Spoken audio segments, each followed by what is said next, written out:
What up, people? Welcome to the Doing Everything Different podcast. I'm your host, Devin Lars, and today we have a special guest who I've known since he was 16 years old, and I've had the pleasure of watching him grow as an influencer, content creator, amassing over 2 million followers on all the platforms, entrepreneur, but most importantly, a husband and a father.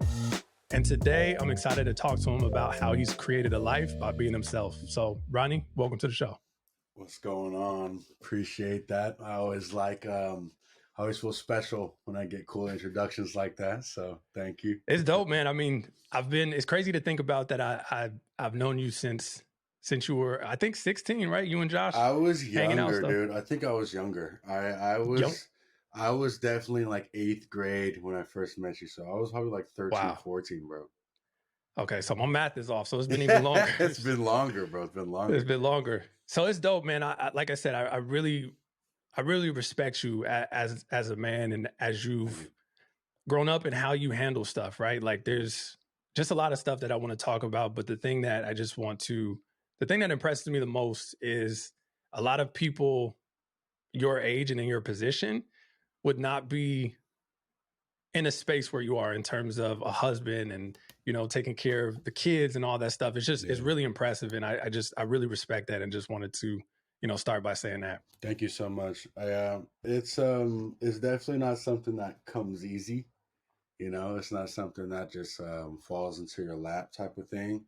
I've had to work for it. I've had moments where I didn't feel as great as the world perceived me, if that makes sense. Mm-hmm. But there's definitely been moments of triumph throughout that whole thing. So I appreciate that. Thank you. Yeah, and I think everybody goes through it, right? That's the thing that I think, especially with social media, right? Like where it's like, you know, you see the outside stuff of it, but I think we all go through challenges, and it's one of those things that it's not going to be hard, but it's that you keep showing up and you keep fighting for it.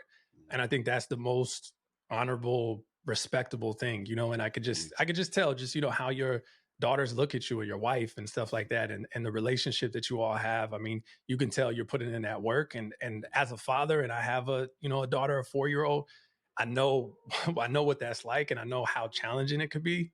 And so, yeah, it's just, anytime you see that, it's just like, you know, it's respect. So, yeah, I'm really looking forward to this conversation. And so I just kind of wanted to take it back because you've been in the game for a minute. I mean, I would say arguably you're one of the first content creator influencers, right? Because it started back in the Vine days. Yeah, it's I've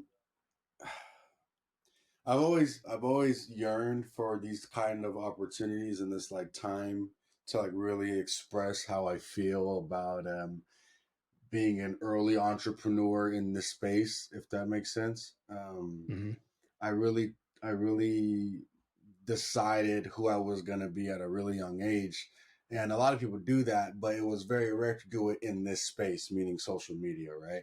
Not a lot of people are like, you know what, I'm going to actually make this my life, because it was kind of still non-existent beyond the people who already were being on YouTube. And those people were still trying to set their own lane, right? They made some good money here and there, but it still wasn't on a plethora or a platform like it is today. Mm-hmm. So in me doing that, I came across so much, not even negative words, just negative aura around me doing this. And I think it really did pay off on me kind of taking that step, saying, you know what, I'm still going to do it. No matter what, I'm still actually going to do this. Whether or not I fail or I become successful is something that I see myself enjoying and doing. And it was before the money. And that's why I feel like a big portion of people becoming successful and what they love doing is that they actually love doing it, and they didn't go into it with the basis of, I'm going to go and make X amount of dollars, or I'm going to go get this from it. It was more so me saying, this is something I really enjoy doing, and this is what I want to be considered when it comes to who is Ronnie and what does he do. That's dope. Yeah, I mean, especially when you started, because what year did you get on Vine? 2013? 2013? I got on Vine the year it was made. I've always taken advantage of every single platform that had to do with content creation because I didn't want. And it's always funny whenever someone comes up to me, they're like, "Oh, you're that guy from TikTok, or you're that guy from YouTube, or Mm. you're that guy from Twitter," and I just say yes to all of them because I'm anywhere and everywhere. Right. Now that's dope because I think in the beginning, like you said, there was no lane when you started. There was no lane for influencer content creation. I remember telling older folks like, "Nah, this is like a thing," and they're like, "No, you can't do that. That's not a career. That's not something that you can do." And now it's Mm-hmm. like it's a legitimate career that you can build. And so to be able to have that like vision to see that and just say, "Hey, look, I'm about to follow this. Like that's what I'm going to do." I think that's super dope. So Thank you. what got you like? Was Vine your first platform, or what was like the first platform where Yeah. you started? So this is going to be one of the first times I've ever kind of gave the timeline. So this is going to be a timeline. Okay. Um, I've my very first platform I started on was Tumblr, Mm, and on Tumblr, that's where you can do the reblogging, and you had your own blog, right? So I created my own blog, and there's this account that was called Cutest Boys on the Planet. Okay, I'm like 13, 14 at the time. This is prime me and Josh times, right? yeah. Um, there was the Cutest Boys on the Planet blog, and uh, I submitted photos because you can submit your photos and then put your @ underneath and stuff like that. So at the time, I maybe had like 100 followers, people, friends, whatever, just Mm-hmm. blog people. I submitted a bunch of photos to them, and that very next day, they used like 4 or 5 of the photos I submitted, and this is the first time I ever put photos of myself on the internet, really, besides like maybe a personal MySpace, right? Mm, Which I wasn't even allowed to have at the time because I was so young. So I had a MySpace behind my parents' back, and I made a Tumblr. And long story short, they posted, and it went absolutely insane on terms of what a 13-year-old boy could imagine going viral, right? right. Every single photo was in like the hundreds of thousands of reblogs and likes, and I was just like, and it kind of went overnight. Like it kind of was an overnight Mm, thing on terms of the popularity. But I've made videos, and I wanted to be a model, and this and that my entire life. I was very intrigued by Robot Chicken and how they created stop motion animation or videography. I'm not even sure how you would count that, but mm-hmm. I was super into that, super into Jackass and the stunts and doing things like that. I would jump off my roof onto an old jumper we had. So I was always into creation. But the first moment it actually went viral, um, I had like 20,000 followers overnight on Tumblr. Damn. And I woke up and I could not tell you literally in the switch of a second how much people online and in real life chose their side. And Ah. that followed me throughout today with people who decided to say they liked and supported, and they admire what I did and do, and people who are like, who is this guy, what is he doing, and it's not something I'm a follower or a fan of. And my goal was between those two sides, as long as those people knew my name, I could care less if they liked me or disliked me. So Mm, I started on Tumblr. I started getting some recognition. Friends turned into foes, and mm, also turned into fans. mm-hmm. And people who were just acquaintances wanted to now be friends with me. And I had to learn a lot of discipline between my mind of like, okay, this is something new for me, but if this is something I want to do, I got to play my cards right, because if I don't play my cards right, I can do something now that will ruin my future if I want to do this. So I didn't go party. I didn't go do this and do that, do this and that, because it always turned into, oh, Ronnie Banks is at here, or Mm-hmm. Ronnie Banks is doing that. So I always looked cautiously in terms of what I did. I kept doing it. I kept submitting photos of myself to the cutest boys on the planet. And from there, I was able to get like 100,000 people. And that was my first base, 100,000 people. And then YouTube came. So I've always watched YouTube. I've watched all the YouTube originals, all the OGs. Smash or Smosh, Yeah. sorry, Smosh was a huge channel. I used to watch Shane Dawson, Timothy De La Ghetto. Um, one of the very first family channels. I think his name was, I forget what his name was. He was like literally the first family channel. Shay, I think it was Shay, was his Okay. name. And I really took a liking into the editing process and how you could literally not do anything funny in that hour, but the way you could edit something could make something the most funniest thing you've ever seen. So I leaned into that. People started asking me questions, and what I started doing was doing the Q&As on my YouTube, and I just had a comedic side to it. So from Tumblr, transitioned to YouTube, got like around 10,000 subscribers and stuff, and then started doing Q&A videos. And then the Q&A videos turned into just skits, and skits turned into this, and then Vine drops. So by the time Vine drops, I've already got Instagram, Twitter, Instagram, Tumblr, and YouTube. So Vine drops. It's the short form content. It's the easy way to go more viral because people would watch a 6-second video 10 times rather than watch one video for 20 minutes on YouTube. So I Right. found that it was a really good way to scale those metrics. And I'm not even thinking on terms of metrics and analytics yet. I'm just thinking like, hey, what's an easier way for people to know who I am? I just wanted to, and you know what? This whole time, broke as a joke, zero Yeah. income, no money. I thoroughly enjoyed what I was doing. And I just wanted, I loved the fact that um, people had an opinion about what I created, whether it was bad or whether it was good. It also taught me a tremendous amount of self discipline and Mm. respect for myself because I was able be to listen and read or hear or see people say things about me and me take in my own perception and not let certain things overcome me or become my truth, meaning someone says I'm something and then I believe that I am. I had to build a really tough and thick skin at an early age with social media. So from Vine, it was way in no sense has anything on TikTok on how fast you can grow, but on Mm-hmm. Vine, it was an exceptional amount at that time because it took you a long time to even get any kind of following on social media because not that many people even had social media at the time. So going into Vine, I went from 100,000 to 500,000 to hitting my first million to I Wow. became the top 50 one of the top 50 viners in the world, collaborated with some of the biggest people in the world, met some of the most famous people in the world. Um, Realizing that people that I was a fan of was a fan of me.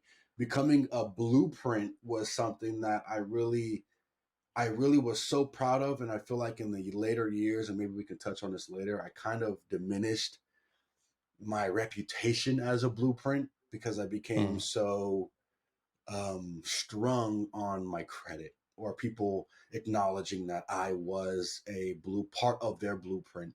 Um, and in kind of in a way demanding that, being so forceful upon it, it kind of put me in the shadows because it allowed a lot of more people to escalate on the blueprint I provided, but I was so bitter on them using my blueprint rather than us coming together or us Right. using the same print and both elevating.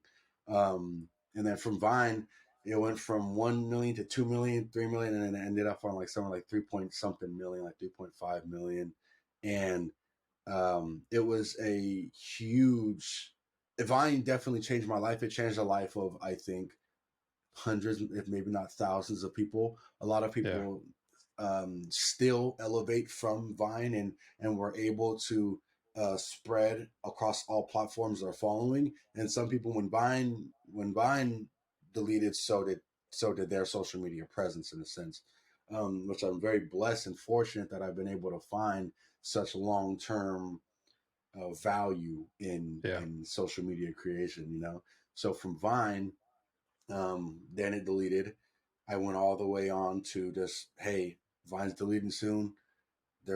Check out my other stuff. Check out my YouTube. Check out my Instagram. I did that as much as I could, and I also found in segments that And sometimes I didn't really capitalize because I could have took the entire following I had and brought them all to Instagram or Mm-hmm. to YouTube.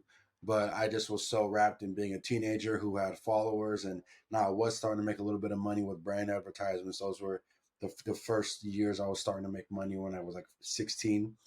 Um, and it allowed a lot of blessing and curses into my life. You know, Mm-hmm.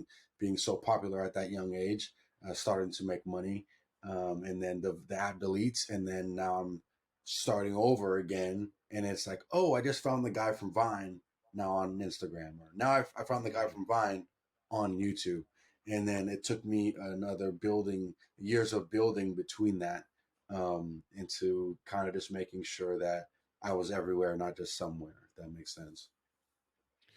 That's incredible. I mean, just even thinking about from a standpoint of I remember when I was 13, 12, like I didn't have that much maturity to think ahead of like, oh, I shouldn't be partying and I shouldn't be doing all this because I need to be Yeah. focused.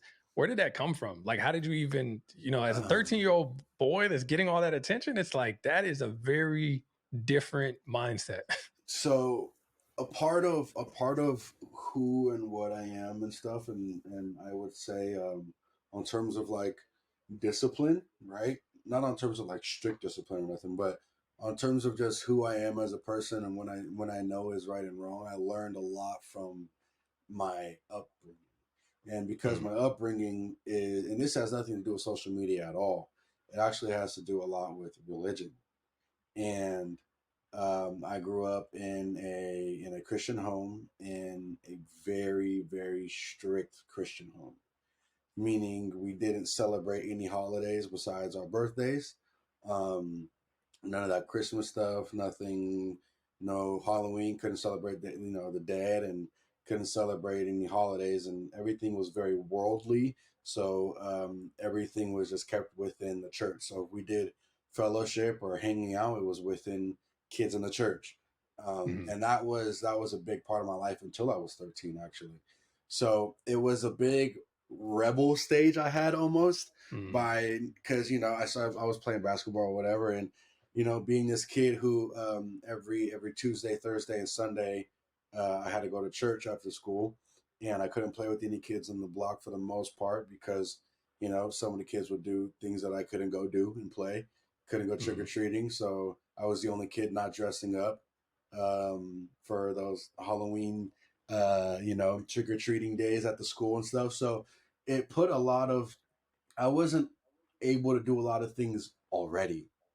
You know what I'm mm. saying? Like, I didn't Makes grow sense. up. I didn't go to kids' birthday parties because I didn't hang out with other kids other than at the church. So it's not like I was like, oh, this is, I like doing this kind of stuff. But it did put a stage in my life where after a few years, then I did start to rebel.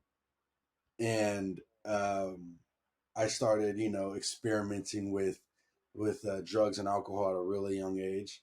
Um, and I put a huge tarnish. And in the whole time, I'm still Ronnie Banks, right? Right. I'm Right. still in the public eye. I'm still doing this. I'm still doing that.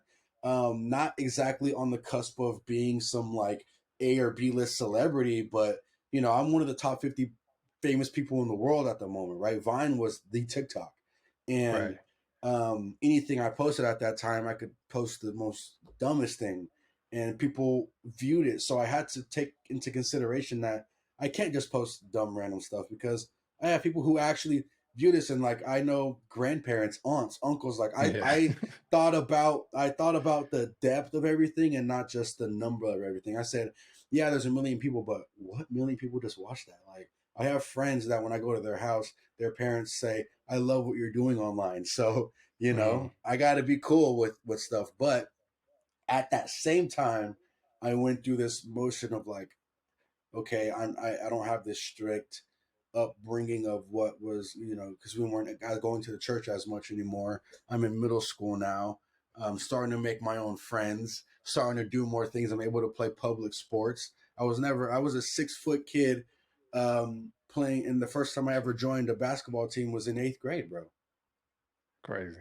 I didn't play a single basketball game before 8th grade. And and everyone, all the kids, even as Josh, bro, I was a huge kid, and for my skill level, it probably was like, what is this? This kid's 6 foot, and like I was dunking because I could just jump Right. and I was athletic, but no kind of basketball essential tactics in my head at all.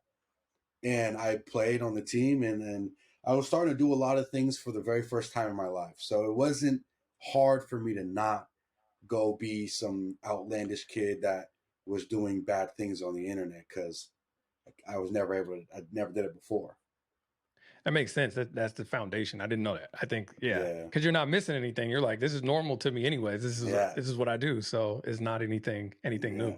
Collar shirts and slacks, bro. That was my fashion for my entire life. I love that, man. I think so. Another thing that's impressive too, right? Not only that, and that makes sense. I see why you had that foundation and stuff. How the hell did you get the the mental strength even to navigate all of those negative comments? Because even before, I mean, social media is the wild, wild west now. Yeah, But even back then, it was even worse because there was no accountability. You can hide behind whatever, and people would just say there the was no most crazy censorship. stuff. There Yeah, was like really no censorship too. there was none, especially back then. And so, like, to be able to be at an age where 13, you're very dependent normally as like how people receive you and perceive you and all this stuff. And so was that just always just natural to you where you just didn't care what the negative comments were, or did that build over time? Built over time. Yeah.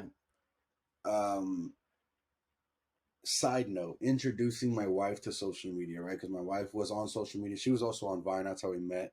Um, that's another story. But it took her a long time. And every time someone asks me, like, how do you respond? This is always what I've said. In the beginning, as a teenager, and some of the things that I got called, or some of the things that I read or even watched about me, people like back then, it was because there weren't many people making social media content, so there was a lot back then for someone to make a video about you, right? Like, man, Right. like I'm doing something wrong. So um, I really learned that. Hold on, let me take off my shoes. I really Yeah. learned that it was a period of transition for me, and this is also in the time of me getting into something that I do speak on, but I don't speak enough about, and maybe we could talk about this. Is uh, though social media was a huge reason why I leaned into drugs and alcohol when I was a teenager, Mm. and it there was moments where I didn't want to do this anymore, meaning life in general. Um, there was a big part of my life where the the social media overcame what I wanted to do in my own personal time. And this is when I realized, well, Ronnie, you signed up for your business to be your personal life.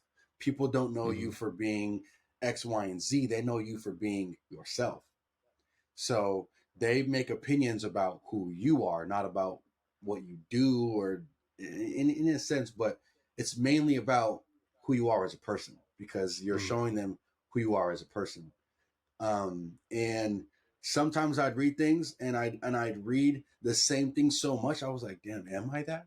You know? Mm. And I really had to take things into consideration sometimes, and some things I easily brushed off because I was like, that is so far left field. And then there's some things where you put something out in social media and you don't think you projected that, and they read that like a book, and they just read everything you put. They saw that time you quivered your lip wrong, and they're like, he's insecure about that, and you're like, dang, you're right. So I had to battle that a lot, definitely. And in the beginning, it was always because I, as a kid, I was fit for what I thought, right? I had these little mini baby skeleton abs and stuff like that, and I posted that all. That's all I ever. Once I got the first person, like once the first photo went viral of my shirt off, it was over. It was all that it was, and I regret it now. There's a lot of things that I regret now. I don't really regret it because it's I don't regret anything because it's brought me to this path.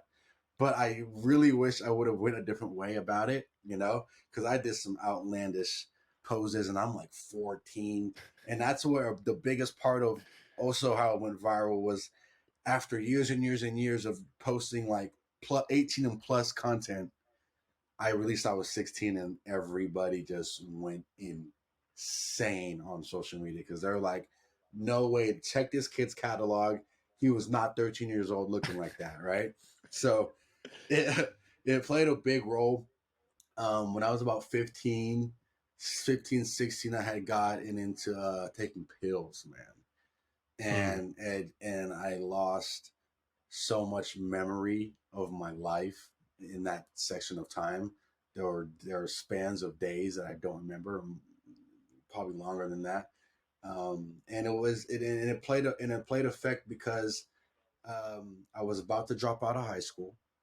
I didn't know if I wanted to do that or not because I wanted to play basketball, and I didn't want to be that guy who was big for nothing, right? Because I'm 6'5", 6'6", man. So when you see a guy like that, you're like, why are you not playing on Sunday? Like, what is you're big for nothing type of dude. So I wanted to play basketball, and I wanted to be the best that I could. I wanted to I was a freshman and finally made it on varsity near the end of the year. So sophomore year, I was encouraged to be that dude and go D1 somewhere.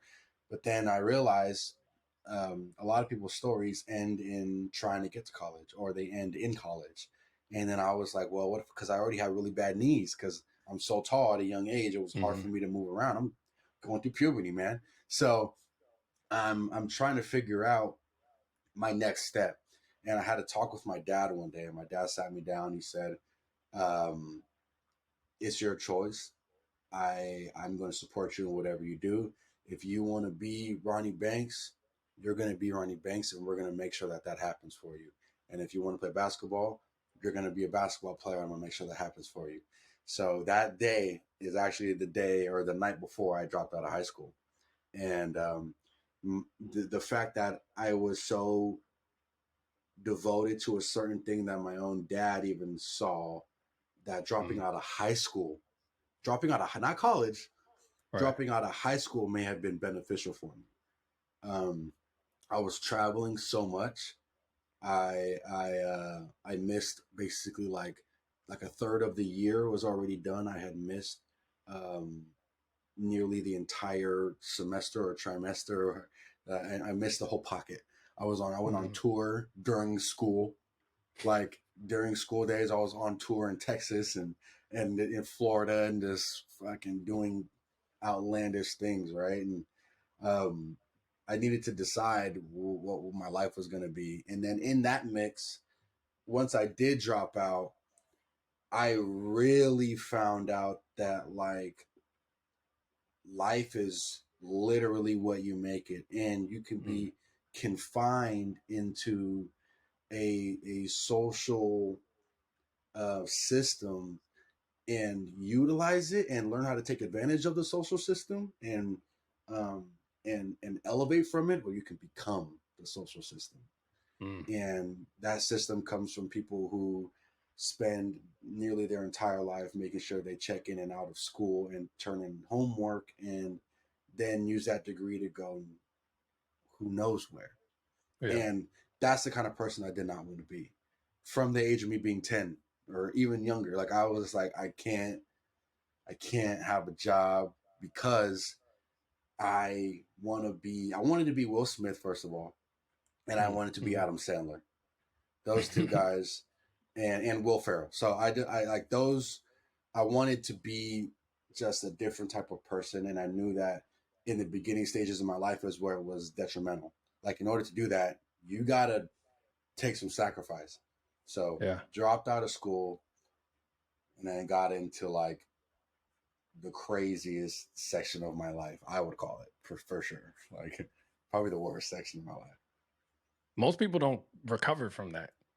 Yeah, Most yeah, people get wrapped up in it, and it just, I think we all have, I think we all have those phases in our life, and some, of course, degrees are different depending yeah. on your circumstances and stuff like that. But there's a lot of people that get stuck in that cycle and can't get out of it.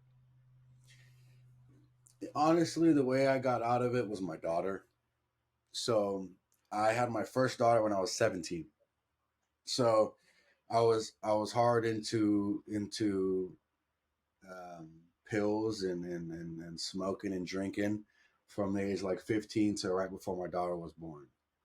And honestly, if I can just be very, very transparent, I was still trying to kick it in the midst of my daughter even being born. I'm very Mm-hmm. young, had a kid, was living great at times. You know, I've been Ronnie Banks and broke, man, like no joke. So um, it was a thing of a learning experience because I also feel like I learned so much about myself on the things that I can take from my experience doing that is I feel like I've lived 4 lifetimes. Mm-hmm. Um, I've went through so many crazy life experiences that some people yearn to experience and some people don't get to experience and some people work their whole life to experience. So I'm forever grateful. Like I'm so content and complete in life that me being a dad and staying home with all my kids is something that I'm okay with and I actually yearn for because I've done so many Yeah. other things that I'm complete.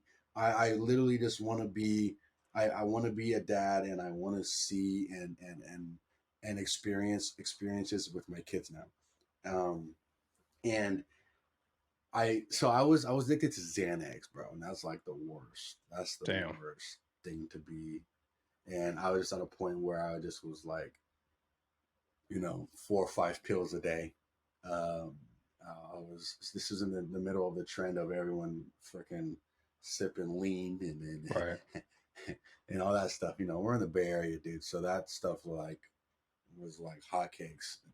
Everyone in the Bay likes to set these trends, right? So Yep. the drug trend, the drug trend, and pills and stuff about 5 years ago was phenomenal for people. Like that was huge. So, um, you know, the trend, overcame me, and a big period in my life where I just don't recall making the best decisions. And that's why I am a huge advocate for not doing that kind of stuff. Like, I'm not even, I barely like to drink, man. Honestly, my wife or my family has to tell me to take a shot. Like, oh, take a shot. Like, and they all know why, but they like to see me enjoy myself now. But it was a huge thing for me. Like I don't like to take any kind of medications at all because it kind of put a stint in my brain. I guess I just don't like to be on pain meds anymore or any kind of thing like that. I like to be all natural. And of course, I still smoke here and there. That's the herb is okay, but Right. other things, hard drugs and stuff. And I mean, not hard drugs. I never did hard drugs. Pop pills. That's probably the worst thing I ever did. But yeah, I just had a moment where because I almost died, man. I had this bad like body shakes and oh Mm. man, it was bad. The body shakes and me having moments of not even knowing where I was when I woke up, and I'm just at some random person's house, and that's just not cool. It's just not cool. So then I ended up meeting my oldest daughter Mira's mom, and then I kind of decided like to become professional again in so many Mm. ways. Like I was like, you know what? I'm gonna be someone that has a success story and an origin story that hits hard. And I it's like creating your own villain story in your head, Yep. I Yep. kind of did that, bro. I was like, you know what? I'm a bad guy right now, and I'm gonna be a good guy again. So I had a transition period when my first daughter was born, and that's kind of where like that pocket of like 3 years where I even went on like a huge hiatus. Um, Posted maybe like once every 6 months, wasn't making any kind of money, and decided like, all right, I'm gonna get off of this and be serious with myself again. Kids will do that, man. Yeah, especially as a man having a daughter, it changes your whole yeah, perspective of how you view life. Like in ways that you just can't even you can't explain it until you go through that experience. It changes everything. I mean, your entire perspective of why you're doing the stuff. You look at stuff of what you've done in the past and you're like, damn, I can't believe I was doing that. You know, it just it Yeah, changes all of it. that's definitely the truth. I find myself um, holding myself accountable for a lot of things now that I didn't in the beginning. You know, even in relationships with people, I definitely burned so many bridges that it just didn't make sense. Like, whether it was, a lot of the time I lost a lot of friends during me in the pocket of, being on pills and stuff. I lost a lot of friends, a lot of family, didn't really care for conversation with people. And Mm-hmm. when I had a daughter, and a lot of my family was just like, yo, Ronnie, like, you're little Ronnie, like, like you're, for a lot of the people in my family, I am a glue, and I wasn't living up to that. Some people, I didn't talk to a lot of people for years. People who I talked to every single day, like the closest people to me, didn't talk to them for a long, long time.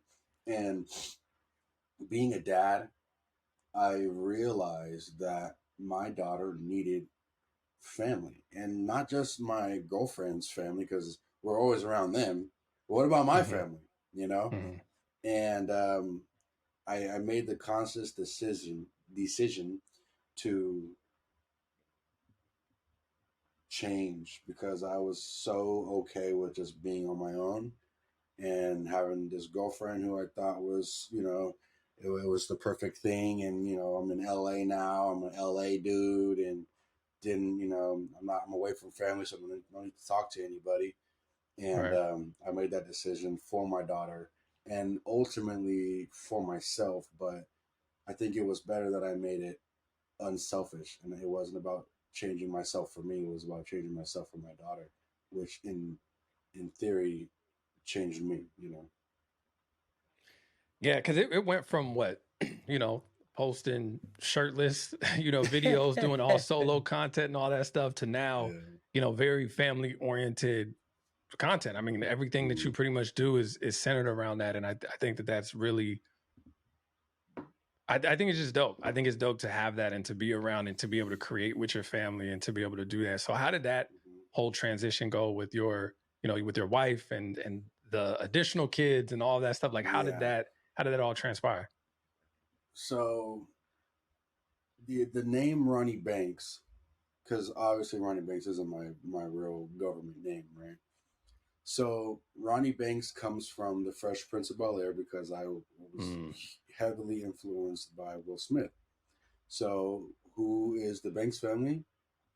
It's Will Smith mm, and the Fresh Prince of Bel Air. You got Carlton, you got Uncle Phil.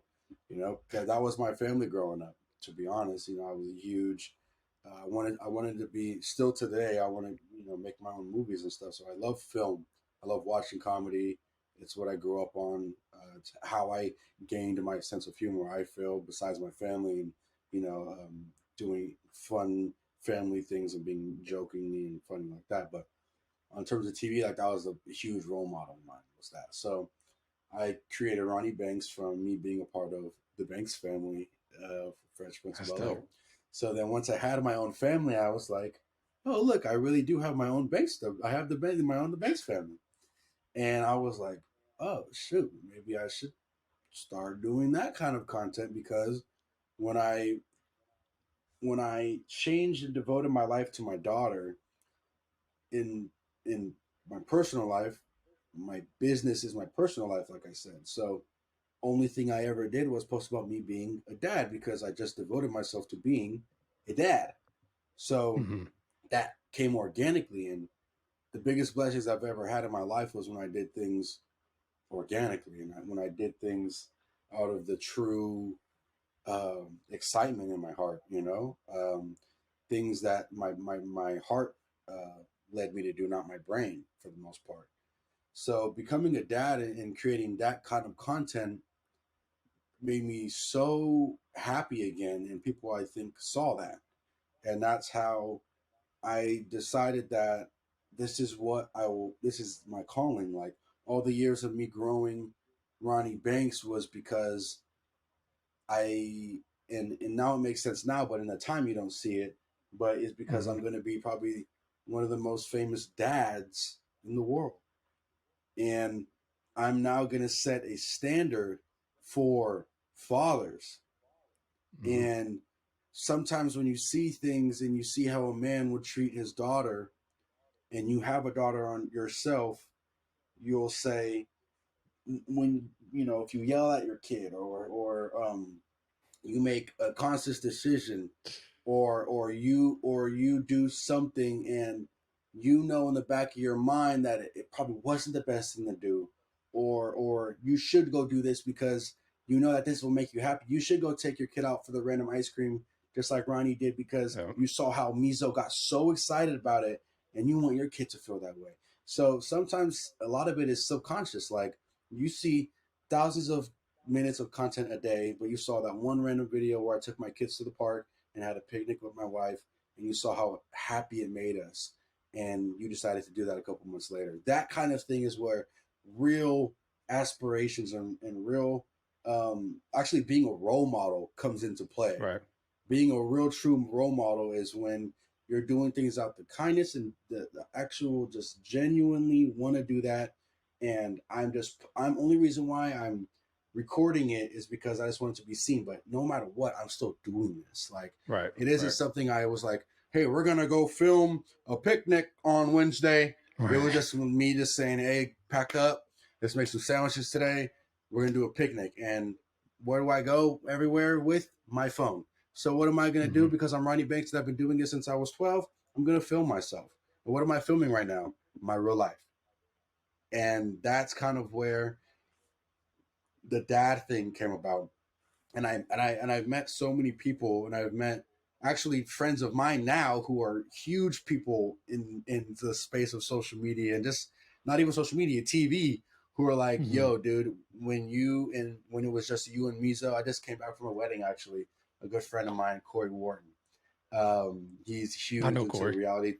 You know Corey, so Yeah, he's yeah. I met huge him in when they were doing reality the TV. real world in San Exactly, Francisco. That's the exactly. homie. So he's a good friend of mine. He's a good friend of mine, and we were just at a wedding together, and we had a good conversation, man. And it brought me, I was a little emotional about it. He was like, you know what, dude, um, when you and Mizo, when you're a single dad with Mizo, it really uh, inspired me because I was a single dad with Ryder at the moment, Mm. and the things you were doing led me to believe that it was possible to be a good single dad, to be a good dad for my daughter, and all she needed from me was me, and that was recent, bro. Um, That's dope. and I appreciate when people like that and others, they'll tell me like, "Yo, man, I got my following from this, but you've had your following for this amount of time from only being you, and I never collaborated with real big people or had this huge wave of following from given from someone else, or I barely was on TV. I did one thing on TV my entire life, and was able to accumulate and still be on social media, and still And still be growing. and still growing every day, still growing every day, and those things, the and I feel like that's what I yearned for, rather than letting it happen. I yearned for compliments, right? Like that, dude. Mm-hmm. Yearning, like, I can't explain it, but being forceful about someone complimenting you is almost like ass. Like, you don't even like, the compliment is not real anymore. Like, it's not Right. authentic. You can't ask to be praised. You just have to do the work. And the moment or the day that comes is when you are rewarded. And I had to learn that because, I was making all these trends, or, do it for the vine back in the day and stuff like that. Dang, I forgot about Or that. come on, man, that was the first trend I ever made. The first trend I ever made. So I made That's Do It for the crazy. I Vine remember that. years ago. That was one of the first Vine trends, was Do It for the Vine. That's And wild. that was my very first trend that I was, a part of and created. And then I did a whole bunch of other things in the Ratchet Girl. Like, I was one of the first boys to wear the towel on my head and do the, oh my God. Like, I was one of the first people to do that on social media. And now everybody, does the comedic wrap the towel on the head or wear the rig and do the, oh my God, and all that kind of stuff. So those things, and even just being a dad and starting the family thing, nobody was doing the only person that was doing the family thing in my mind before was the guy Shay, or I forget his entire name, and I'm so sorry, Mm-hmm. but Shay was the first guy, and that's when I was like 14, 15. So I put that together, and I put the Fresh Prince of Bel-Air and Ronnie Banks all together, and I created an urban, edgy family channel. So we weren't cookie cutter, Dope. we weren't, we were very real. I put the good and the bad and the ugly because I've always done that, right? So I was one of the first people to do that, and I took pride in that. First of all, I'm like a 17-year-old kid making a family channel. Right. Okay, I wanted to be grown, thought I was grown, but I'm still a kid, and I'm a kid with a kid. So I became very envious for the people who took inspiration from content that I have created, and I did my own numbers on it. I've done great things. I'm excited. I'm grateful. And then those people who were surpassing me in numbers and followers and and views and in everything, money, whatever it would be. And I knew in the back of my mind because I either literally knew the people or I knew Mm-hmm. of them before they took, or I knew of it after because people would be like, "Hey, Ronnie, didn't you make this video?" And that's back when on Vine and if you did anybody's video before and you didn't give them credits, it was hell on earth. Now Right. everyone is recycling content, no matter what. But back in the day, there wouldn't be very many people making videos with certain trends and ideas because it was still crafting. So if you didn't give the credit, people got upset. Yeah, that So was a I big deal. big deal. So I got credited and I would learn and see, oh, they used the video. And then I would just see that they would use one, two, three, four, five, six ideas of mine or and I got so bitter just because their video did better or they Mm-hmm. did it better or they got more followers from it or they ended up making more money. And this isn't to go and start name dropping either, but I that was a huge wave of me just being jealous. And it also stopped me from making original content because I didn't want people to use my original content. And that's Right. terrible. It took away from the entire force that I was and am because I didn't want anyone else to do Right. what I did. So I'm just not going to create any content anymore, especially any content that has to do with something I made because they're going to take it. What? That's not how you make content, man. And I get it though, but that's a challenge. I've struggled with that as well. Just from the dealing with the stuff of like, man, we're in the same spot, but they're like you said, making more money or doing this. I had to deal with that as well, and it's a hell of a feeling of that like envy and jealousy. And I think it's something Yeah. that's not really talked about. So I appreciate your vulnerability with that and authenticity with that because it's something that I feel so many people go through and don't know how to navigate it. And I feel like if you're focused solely on that, you're not going to be successful because you're focused on the wrong thing. It's like once Yeah. you get secure within yourself of what you're doing and knowing that you're an original and what you're doing is unique to you and your path, Right. that is like for me is when I realized everything just fell into place when I'm not worried about the external stuff. It's all the internal of what I'm doing. And so Right. yeah, so I appreciate you even just sharing that because most people wouldn't share that. Most people will hold that tight Hey, and not put that out. that's a real deal, dude. That's a real deal. I found myself being so jealous. I'm gonna be honest, bro, because especially when I considered, and I appreciate that you kind of voiced it yourself because it'd be awkward for me to be like, yeah, I'm a blueprint, and no one feels that way. You know what I'm saying? Like, Yeah. but I found myself being so jealous, man, of people doing better than me, and then I realized that in order for me to not be jealous, I needed to do it and do it the best way I feel like I could. And then I also realized that Ronnie, you take other people's content too. And and that was kind of my biggest moment of realization is where I was like, yo, You done took a couple ideas and didn't tag nobody, Ronnie. So that's why I had to look into perception, and perception is a huge thing for me. And perspective is Yeah. because, like, yo, you're mad about something where I bet the other person is mad because you took their thing. So it was a battle within myself. It was a battle within myself. I regret bringing it public. That's what I shouldn't have done. It burned a lot of bridges, and not probably didn't burn bridges, but it created some tensions and animosity between a couple of creators and Mm-hmm. myself because I voiced my concerns. It'd be like, oh man, look at this guy, man, doing this and doing that with something that I do. This is my thing, and look at him doing it. Right. And it created a lot of bad juju around it, and something I'm not proud of. I don't do it anymore. Um, I actually get excited and I get happy when my original content is recycled and reduce, reuse, and recycle. Man, that's the biggest Mm-hmm. thing, right? And I love when people consider my content something that can be recycled and something that they can find and they can make their own.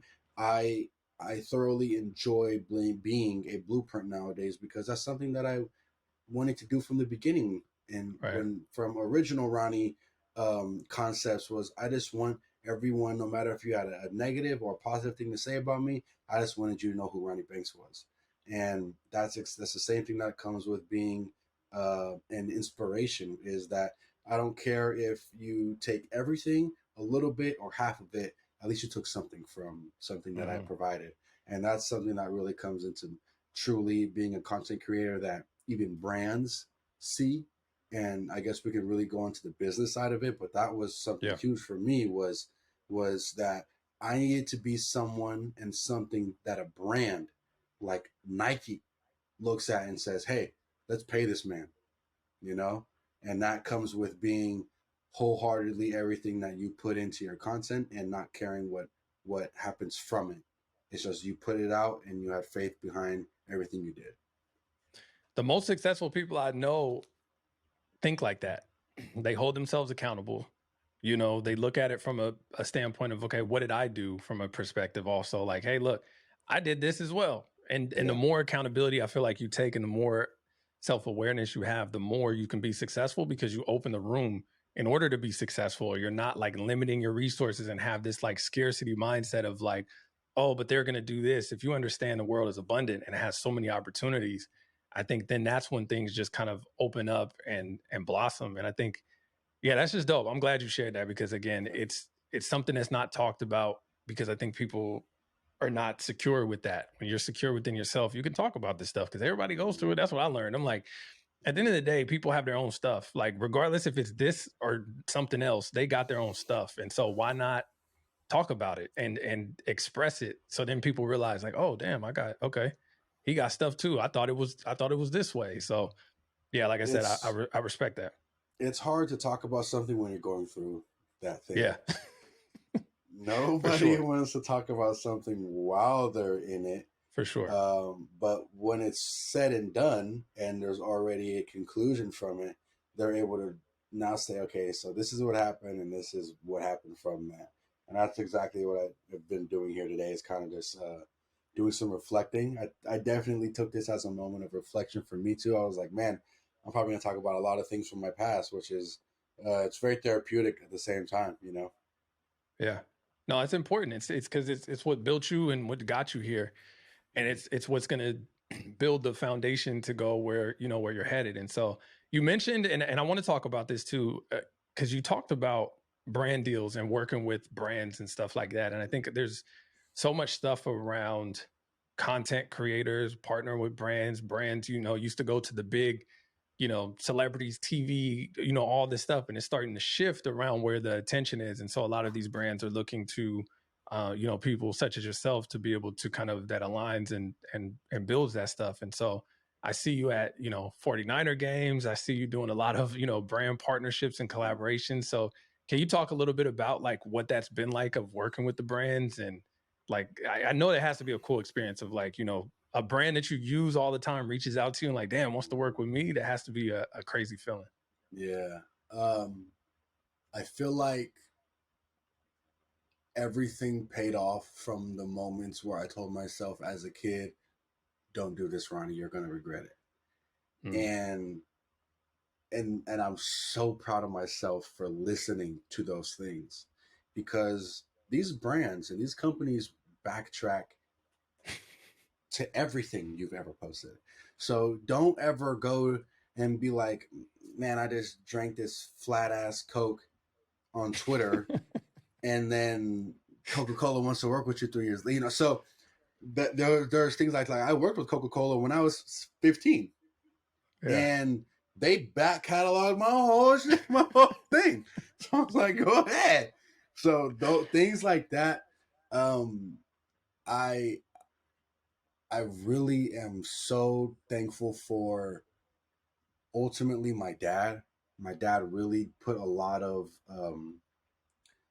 and I don't even know if it's religion, but I don't want to say spirituality and wholeheartedly of me having a man in my life created me to be the best man that I could be. So that's why I'm going to make sure I'm in my kids' lives, because what my dad did for me is very important on who I am today. And that's why I say my kids got to have me in their life, because Right. I want my kids to be better than me. And I think I'm some freaking, we all think we're some Greek god in our head. Like, we have the Right. power and all the knowledge and we want to give it to our children or a seed. And that's exactly what I want to do. And metaphorically speaking. But I don't want to get off topic. No, go. Take it. But that's kind of a big reason is I told myself not to do certain things, and it paid off, because now when a company or a brand sees my Mm-hmm. entire resume for up to 10 years, right? It's been a guy who, even when I was going through the toughest things in my life, right? Um, I always gave my all to the platform.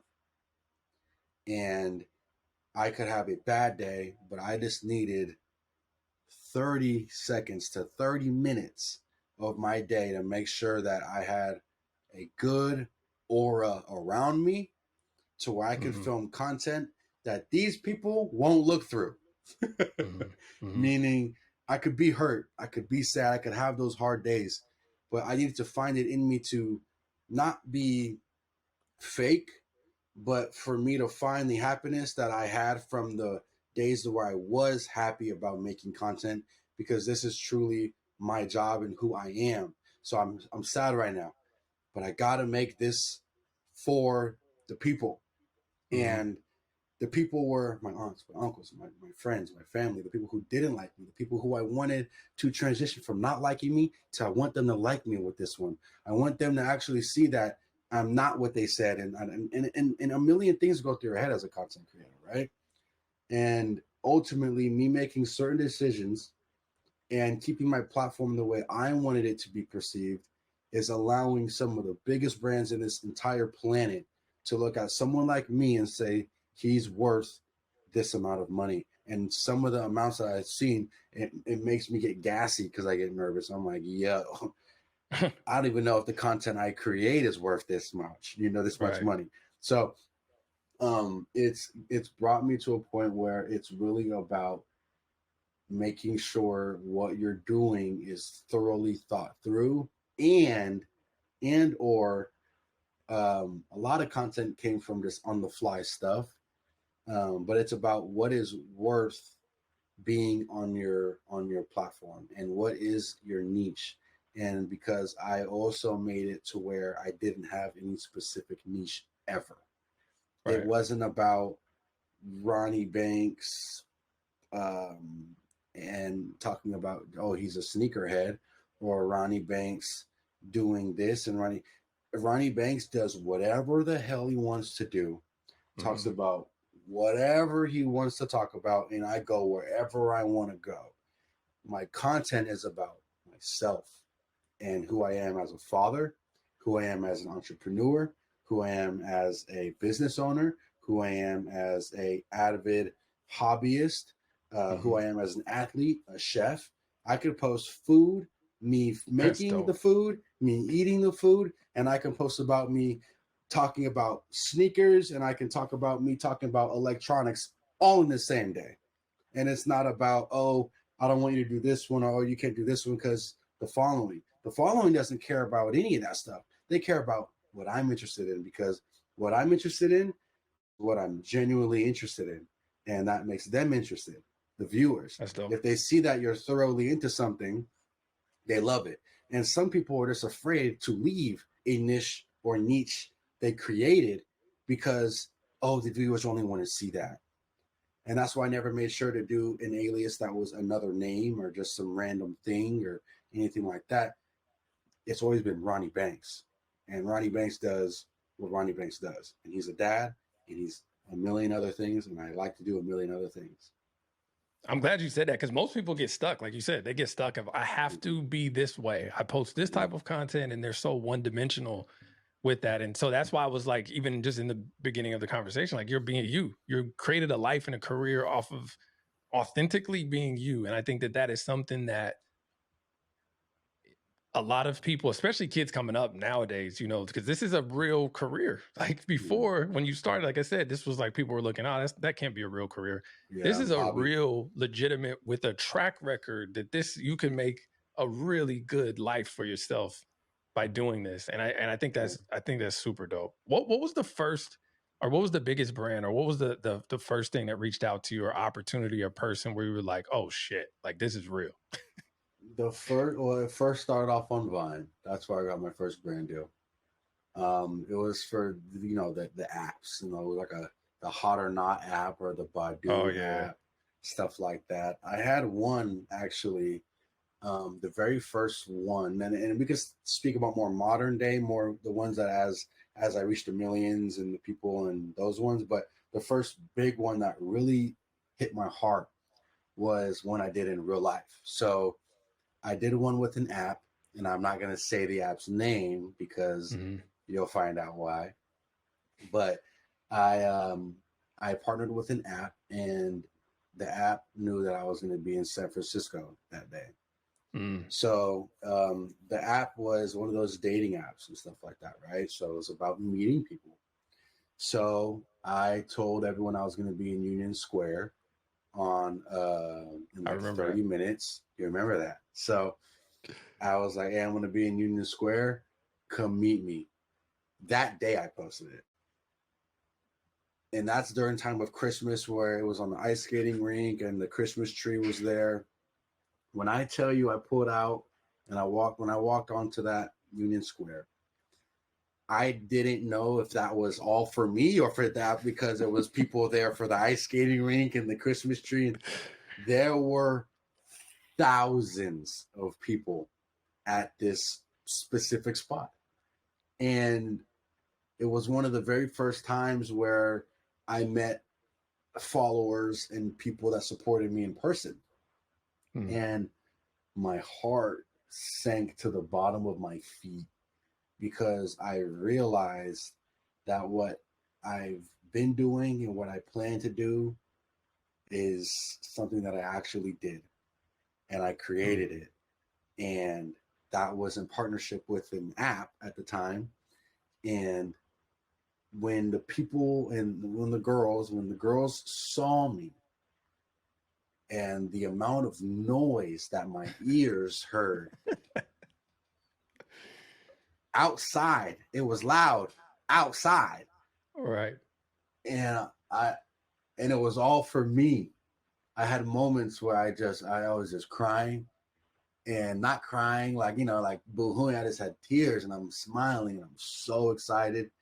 I met so many great people, and I also had these moments where, you know, like a follower had walked up, this young girl, she's wearing a hoodie. You know, I'm signing things, I'm laughing, I'm smiling. She comes up, she's crying. I'm like, oh, don't cry. And, you know, I'm hugging her and stuff like that. And, you know, a lot of people sometimes with too much emotion, they just cry and they don't really know why they're crying. So a lot of people cry when they walk up, and it's not really that they're like that shook. They're just like, oh my God, I don't know how to react right now. I've never met someone I saw on social media or that I loved, you know? So she walked up crying, and then, you know, and then she pulls up her sleeve, and just scars all down her forearm, man. And she said that she hasn't cut since the day that she had her. And I was like, oh my God. Like, I didn't know what to say. She was like, can you please sign my arm? And I signed it, and it meant so. And then people, of course, turned it into a terrible thing. They're like, why would you sign some like who do you think you are type thing? Like, they thought that I like asked to sign it. Like, everything turns into a bad thing. But that was probably one of the biggest moments in my life. And then the police came, and they tried to sue me for inciting a riot. They tried to sue me for inciting a riot. I had no responsibility. I'm a kid. I'm a minor. So they reached out. They tried to get the people from the app. And you know a funny story? I'm out with my wife. We're in San Jose. We're eating sushi with my mom. I remember the day. This is recently, like 2 years ago. I'm like, yo, yeah, I remember the day, babe. I had, because we were talking about me on tour a while ago. I was like, I had this one time I went to the city, and I had thousands of people there, and they sued the guy that brought me out. And that same day, we're going into the sushi spot. We see the guy at the bar. What? And the guy is like, Ronnie. And I'm like, what the fuck? I just told my wife about how you getting sued. Oh, dude, it was insane. It was insane. So that's weird how the universe works, huh? It was the amount of things that I've manifested in my life is truly phenomenal, and this is what really gets me to believe in spirituality and the power of yourself and the power of the universe. It is actually insane, some of the things that I've thought of that have became, and it's powerful, dude. It's powerful. I remember that. I remember you would go to the malls and have to shut down the malls because it would be all these people there. I remember all that stuff. That was crazy because that was before. This is before everyone doing that. Yeah, that was unheard of. That was like, what is going on? And I think that even translated into the opportunity with Criminal Minds, right? Like I remember that whole thing, huge. And that was a big deal. So you want to know something political about that? And I was a kid, so like I had zero idea about any of it. But that was one of the most viewed episodes ever. I remember it. Still to this day, most viewed, I don't want to say most viewed episode, but I would say top 3 ever. And it broke numbers when it came out. It broke numbers, live viewers. And this isn't to, because Shamar Moore is a good friend of mine. So Shamar, this is not towards you, my friend. If this goes viral, this is not towards you, bro. All right. But they said the reason why the episode went viral, or the episode went so big on the ratings, was because Shamar Moore took his shirt off. I sat there. We're sitting there with the writer. We're sitting there with my dad, and we're sitting there, and I'm just like, because I was waiting for this to be a huge part on my resume for the ratings and everyone in the blogs to talk about Ronnie Banks. Yo, not one blog talked about how me being the guest star, bringing on 3 or 4 million live viewers. I brought on more live viewers than I had followers, bro. That's crazy. People were talking about it outside of people who followed me. Additional live viewers from their normal live viewers. They always get big live viewers. They got bigger that day. And not one person talked about me. And that's where I realized that social media and TV are 2 different entities, bro. 100%. And they always will be, no matter what. No matter how low TV numbers will go, people and brands always put more money into commercials on TV than they do on influencers or content creators with a platform probably 5 times bigger than the local network. It's crazy. And they're paying the local network $50,000 to make a commercial or whatever and run it on something that's getting probably a couple thousand viewers live. And it's insane how that realm has still not broken. I do want to I do want to congratulate. I want to congratulate everyone who's been able to break that barrier, bro. There's only been a handful, literally not even less than 20 influencers have been able to make it on TV. Make it meaning being something on TV, a character, whether it's an extra or a commercial or whatever. less than 100 people for sure. Less than 100 influencers have made it to TV. From being an influencer to TV is different from people who were on TV to being an influencer. Right. Everyone now is that. But if you started as, oh, I'm an actor, then you were an actor. But you can't be an influencer and do anything else, bro. You can't. They don't want you to live on any other platform because it becomes it's like loses credentials or something. You know, and that's why my buddy Jake and Logan, dude, they're amazing in what they're doing right now. Crazy. Because what they're doing with boxing is exactly what I was trying to do when I was a kid trying to be on TV, and I wasn't able to hit that next peak. So then I said, okay, guess what? We're going to make sure that social media is always stronger than television. Then if they don't want to give us the recognition that we really want, this is why influencers have been working so hard to get influencing in social media platforms the proper numbers, because a lot of us feel kind of disrespected. Like it's also it's also tarnished the name influencer a little bit. Like I don't even want to be considered an influencer. Like, you know how long I've been doing this? I am not an influencer, bro. Like I have done too many things to be considered an IG model. Right. You know what I'm saying? Like that doesn't really, there's a business behind it. Yeah. And it's a versatile one. And it's one that's very scary because guess what? I can have if you don't know how to properly save and manage money and create income for yourself in this business, you will fall. You will fall because one slow month, say you got a brand deal that comes in X amount of dollars. Cool. Once that money is gone, you got to wait till the next brand deal come in. Mm-hmm. And then what do you do if you're only making money on brand deals? Or what are you doing if you're only making money on YouTube, but you have not allowed any brand to ever be interested in what you're doing because of what you're doing? You haven't been able to be edgy and still be appropriate. And I've made sure to find that balance where I'm still myself. I still talk crazy, but I'm appropriate enough to where a brand will say what he's done is his self and it's different, but we also want to put this on a commercial level. And that's very hard to do. It's very hard to do because a lot of the time, when it comes time to creating content that's worth being paid for, I know people with 5 times my following that'll never work with some of the brands I've worked because their platform isn't properly set up. And now a lot of people, because they only think that they have a niche, there's no such thing as a niche, bro. You create that. You create it by posting and saying, oh, I can only post this because this is the only thing that on my thing. And some people have a different perspective on it. I understand it. Some people are like, hey, dude, you can't do too many things. When you're doing too many things, it's kind of like all over the place. People don't know what's going on your page, and it's kind of hard. Like, I understand that when it comes for a business. I understand that. But my business is me. Mm-hmm. So if I want to make a Nike video about shoes, or if I want to make a Walmart video with Honest Brand about some diapers, or because I'm a dad, or if I want to talk about this, hey, shout out to Stanley because I did do a Stanley promo. If I want to talk about drinking some water, you got to put yourself in a position where all these brands, it doesn't matter what brand, you have to put and have a team around you. Because I got my agents, I got my management, a huge, bro, I wouldn't get these brand deals if I didn't have them. For sure. You need a team. And that was my biggest thing as well. I did everything on my own before.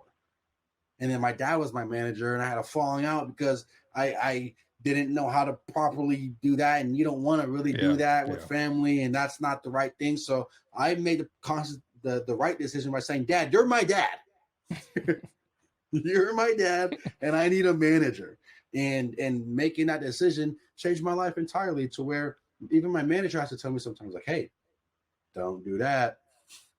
Mm-hmm. You got to post Target in the morning. You did not just post that on your story. Delete that. Mm-hmm. And that's exactly what I need. Any person needs is a team.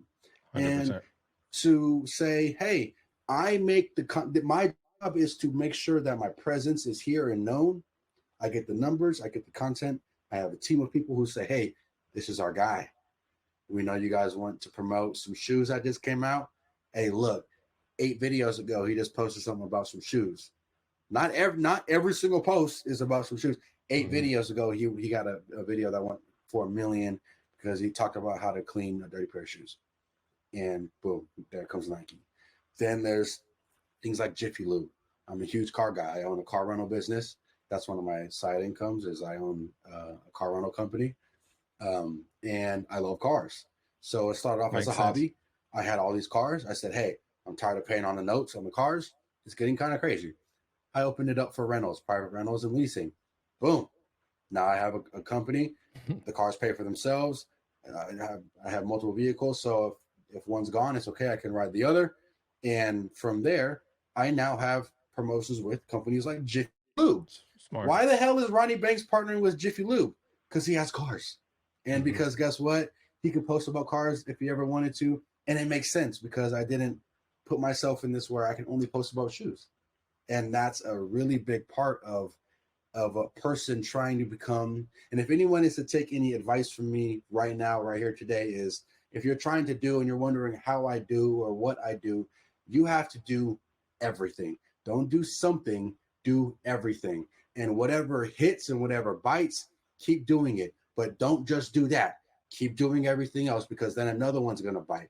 And I have probably 10 to 20 different categories of videos and concepts and content creation that have all gone viral under one umbrella, which is myself. And that is the best thing that I can probably tell someone is if they're trying to be a social influencer or an entrepreneur of social media, and you're just you and yourself, be yourself, but show the world everything that you are, anything that you are interested in, because they're interested in what you're interested in. If you show them something that you're not interested in, they're not going to feel it. And that's just the cold, hard truth. It's fire. It's fire. I mean, I think it's just so it makes so much sense of why it's worked. I mean, it makes so much sense why you've had the longevity that you've had. I think after this conversation, I learned a lot that I didn't know and just have more respect for you and how you think and how you maneuver. And it makes sense of why you've been consistent over this period of time because that's hard to do. How do you stay relevant and grow over the course of 10 years? Yeah, 10 years. Over a decade. You're still growing to this day. Most people, there are very, very, very few people that can say that they're doing that and consistently elevating and stuff like that. And I think what you're doing about like brand deals and then the whole entrepreneurship side of things too, of like laying businesses on under that is very important because it helps kind of connect all the dots. So you're not just relying on brand deals. You're able to kind of set up this infrastructure and this, this platform around it. And so, yeah, bro, that's dope. I mean, you dropped a lot of gems. I think this is really going to be valuable to people and the insight of like what it really takes to kind of create, again, a life of being you, of doing you and showing the world of who you are. And so, yeah, I appreciate that insight, man. Thank you. That's huge. Thank you for having me on. Of course. I've been waiting for a platform like this, man. No, I appreciate it. I mean, we can talk for hours. I think we can keep talking. But what's next for you? Like, what's on the horizon? What are you most excited about right now? What is some stuff that you're working on that you can share, or just what's next with the Banks family? Yeah, so for the Banks family, I'm welcoming my first son, and I feel like that is going to be.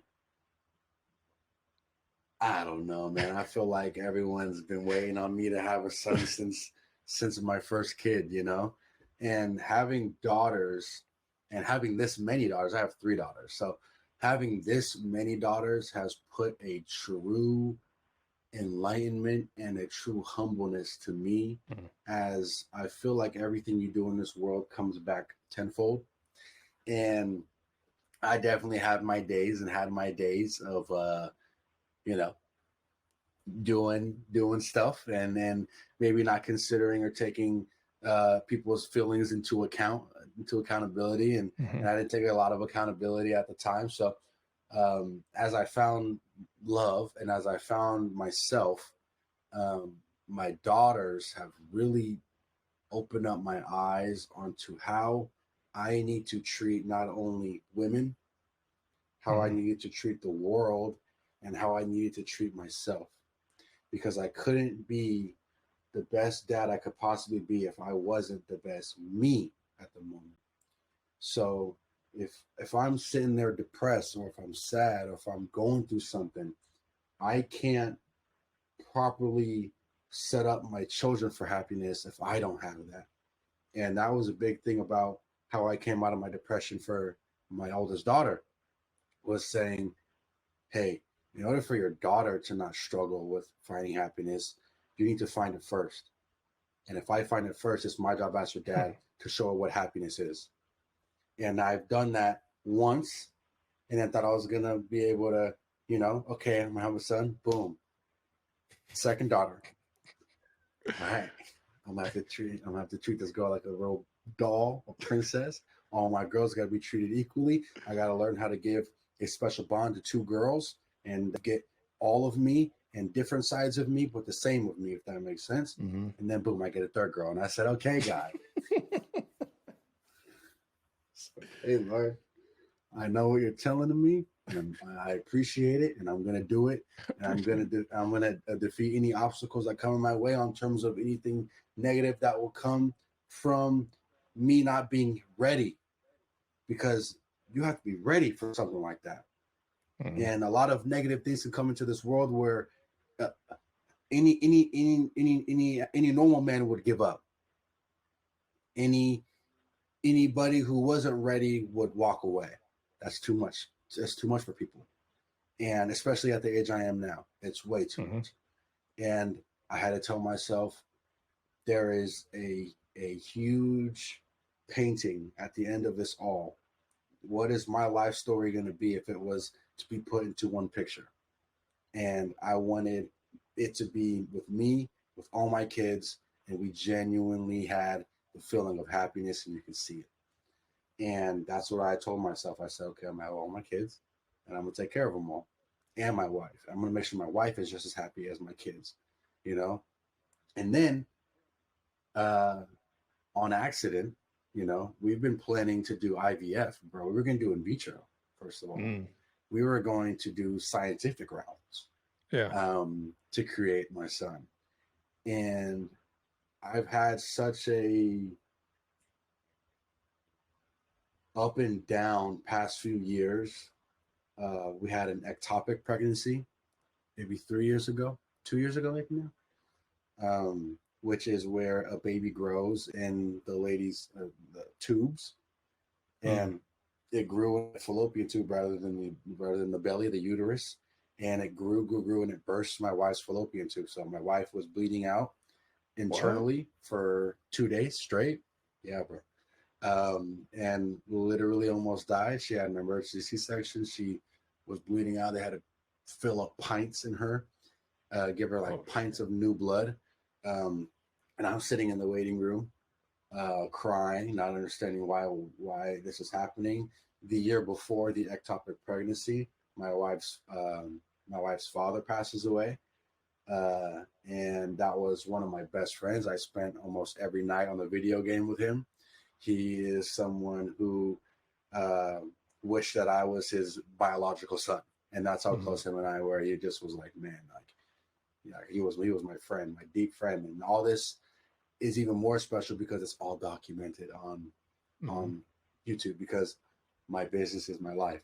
So we've been having such a wave of the most beautiful blessings in our life happening, and some of the worst days of our life happening in the past couple of years. So we found out my wife was pregnant, and we were in shambles because we didn't plan for this one. And why are we going to have a baby naturally if we're trying to have a baby through in vitro, which is going to create his gender? And now we don't know the gender. So we obviously cannot say anything on social media because we don't know the gender. We don't know how to approach this. We know for a fact people are going to think we're lying because, in the middle of them planning in vitro, they get a son naturally. Like, it is hard to believe. But so we're sitting there like, what do we do? um, for a second, and this is probably something that's going to be super criticized, and that's okay. I'm very transparent. For a second, we were like, do we do this? Can we do this? Can we do 4 girls? Can we do 4 kids? You know, now that it's a reality, we obviously were holding off on the in vitro for a purpose. Were we ready at the moment? And now it's a thing of me and my wife was looking to me for that answer. Ultimately, she, of course, I look to her and she looks to me, but ultimately for some things in our life, she'll tell her opinion, or she'll tell her side and what she thinks we should do, but she ultimately looks to me as her man, as the man of the family, and I need to make that choice. So I thought about it all, and I did not want this to be the first time that I was sad about finding out I had a child. I did not want this to be the first time that I was disappointed about having a child. I did not want this to be the first time that I found out I was having a daughter and wasn't truly okay with about having another daughter. Because every time I found out I had a daughter, I promise you, I told myself, if I have a daughter, I'm going to give the same size smile and I'm going to have the same amount of happiness as if I had a son. Because my children don't deserve that from me, because I made the choice of having another child, that I'm not going to thoroughly enjoy them in their presence, you know? So I made the conscious decision, and I keep saying that word even though I got a lisp, but I made the decision to let's do it. What are we going to have? We waited for weeks. 13 weeks you got to wait. We found out we were pregnant at week 3 or like week 2. Damn, early. I found out while I was super golfing. Early. First time I found out about one of my children while I wasn't there, because my wife didn't think she was pregnant. Sometimes she takes these like random pregnancy tests and just to know like if she's like late and whatever. This time she took it and it was real, and she had it, and it had 2 lines on it. So I'm golfing. She calls me, and I'm like, oh man. So for a long time we didn't know if it was a girl or a boy, and we took like 4 different gender tests, but the first one was the most important one for us, because this first one is going to tell us the real deal. So we got to take it at like 8 or 9 weeks or something like that. We took it, we got the results in the video, and it it says you're having a 3, 2, 1. So that the moment I saw blue smoke and my wife saw blue smoke and it say a boy, there was a part of me that felt a little bit I felt so much happiness that I felt hurt, because I was like, this isn't who I am. I'm not more excited about having a son. I'm more excited about having a new experience. A girl, and how I have to treat my girls as a father is going to be different than how I treat my son as a father.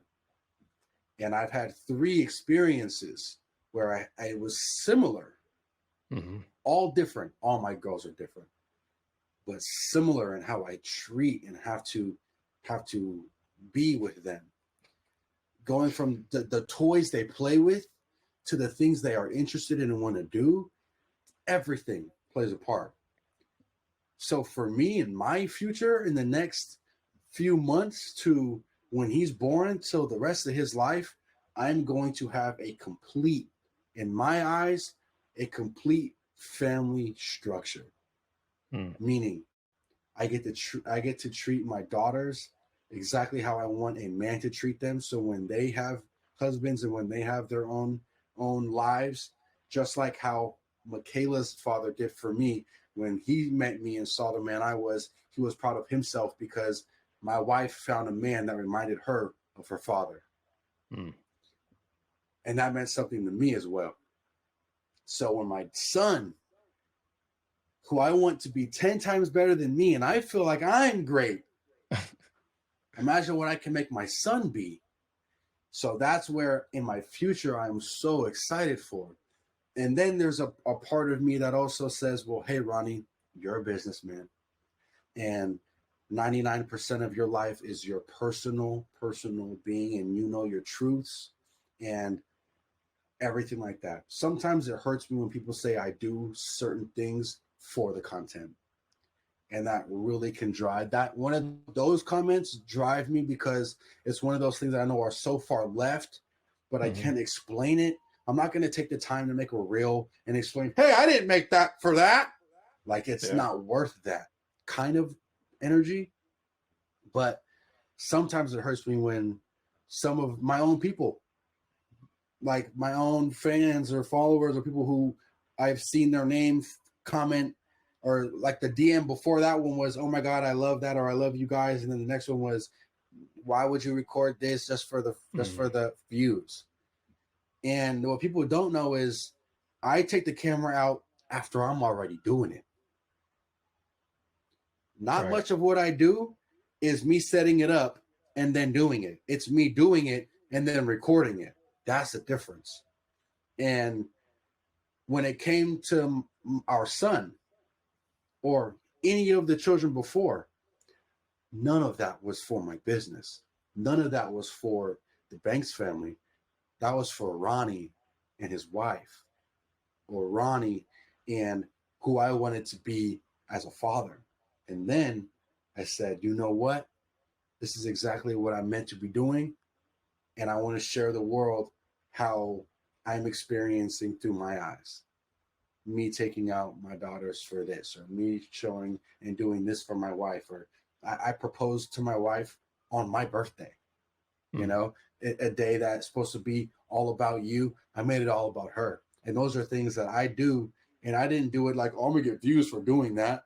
I did it because I knew my wife would not expect me to do something for her on my birthday. Well, imagine also like when your kids grow up, imagine them like being able to watch this stuff and like see their childhood. Imagine if you were able to see your childhood in HD. I yearn for that. You know, think about me too. I'm like, imagine how you can see the development and what you went through, and having like, think about the documentary that you guys could do after, the movie that can be from all these clips. You know, AI is here. So like by the time they're an adult, you'll be able to upload all that stuff and they'll make a movie out of it, of like just all of the stuff that's so different that they're going to be able to look at that and have full context of who they are and how they grew up. That right there is, that is dope. Mm-hmm.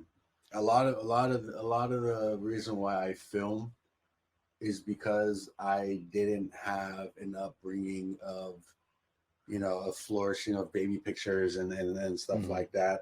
A lot of the memories that I've created is because I wish I had those that I could recall. And you know, it's a big thing. Going back to kind of what you said with your question is, what am I planning to do next? Is just that. I want to show, and you probably hear my kids in the back. I'm so sorry. That's all good, dude. Your pops. Yeah.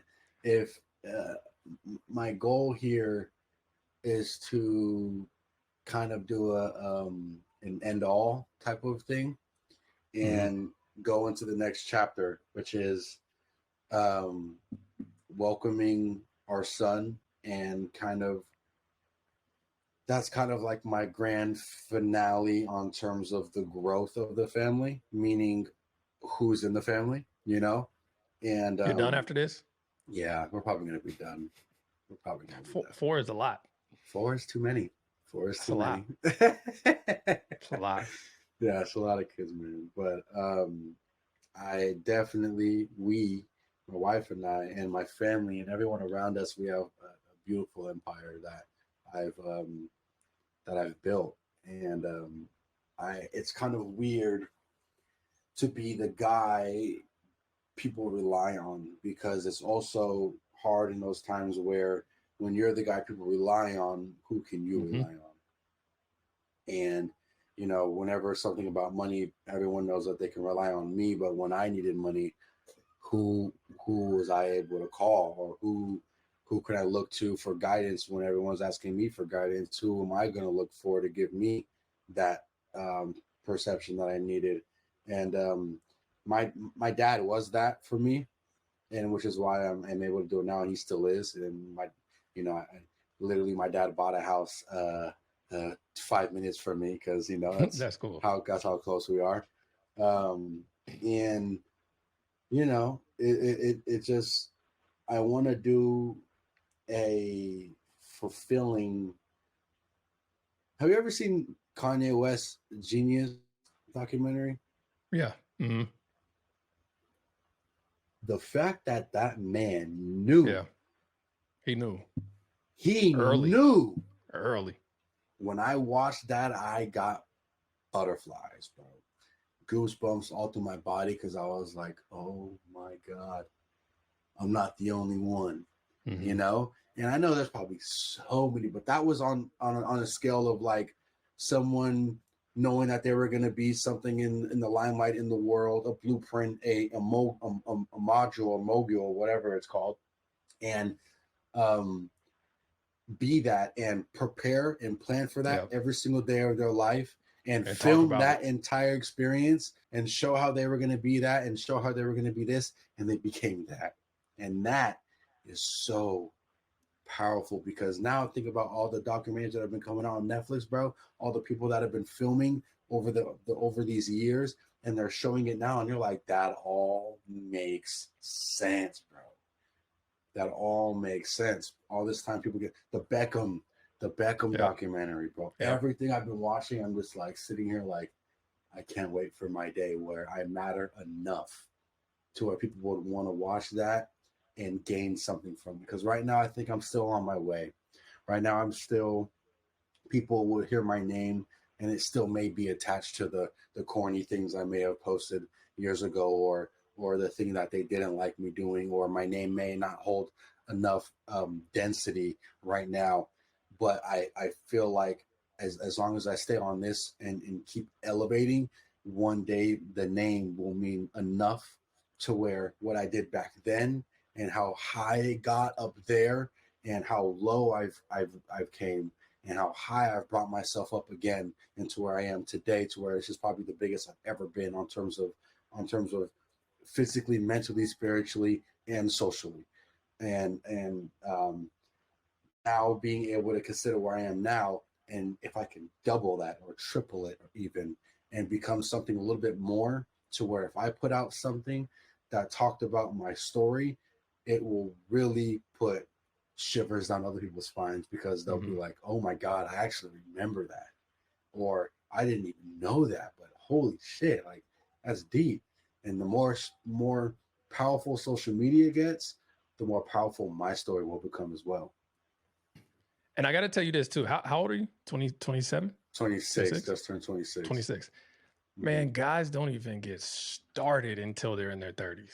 I I mean, you're going to be a beast when you're in your 30s. I mean, it know. like literally, like for real, like for what you've done at a young age from 13, I'm now 36, right? So Mhm. things did not like the stuff that you're learning now. And when you take it into your 30s, it brings, they even say guys don't even like mature all the way until they're like, I'm telling you, Yeah, guys don't wake up until they're about 32. So you already have this context of family and all of this foundation. But when you start getting in your 30s, it's going to unlock a whole nother world and it's going to kick into a whole nother chapter. And I'm just excited to watch what you'll accomplish, to see you go this last decade to be able to build this up, and talking about the maturity that you had when you were 13 years old and the wisdom that you had and the vision of everything.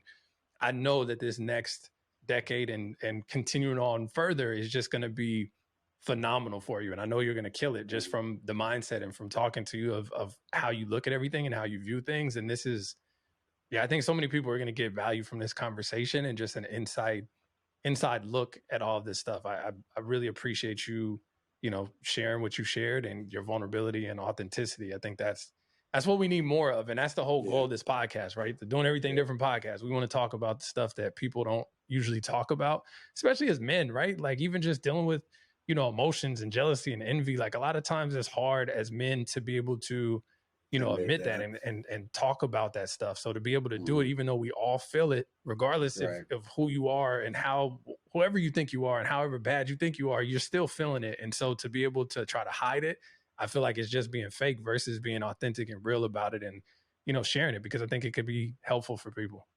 Yeah. I agree 100%. And a big part of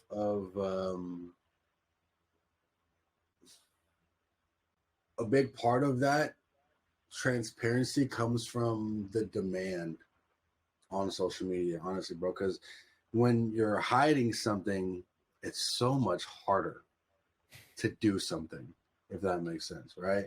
And if you're just everything on the line properly, right? Like the proper stuff is out there, and you achieved it properly and you executed it properly. Give all of yourself, right?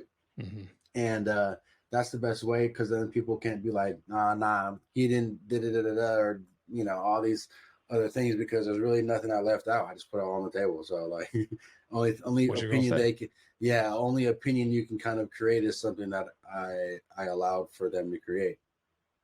And you hold the power. When Yeah, you admit what that is, it's like, what you gonna say? I said it yeah, already. Like you ain't right, gonna be. I don't care. That's exactly what right. I said. So, nah, man, I appreciate it. Congratulations on baby number 4.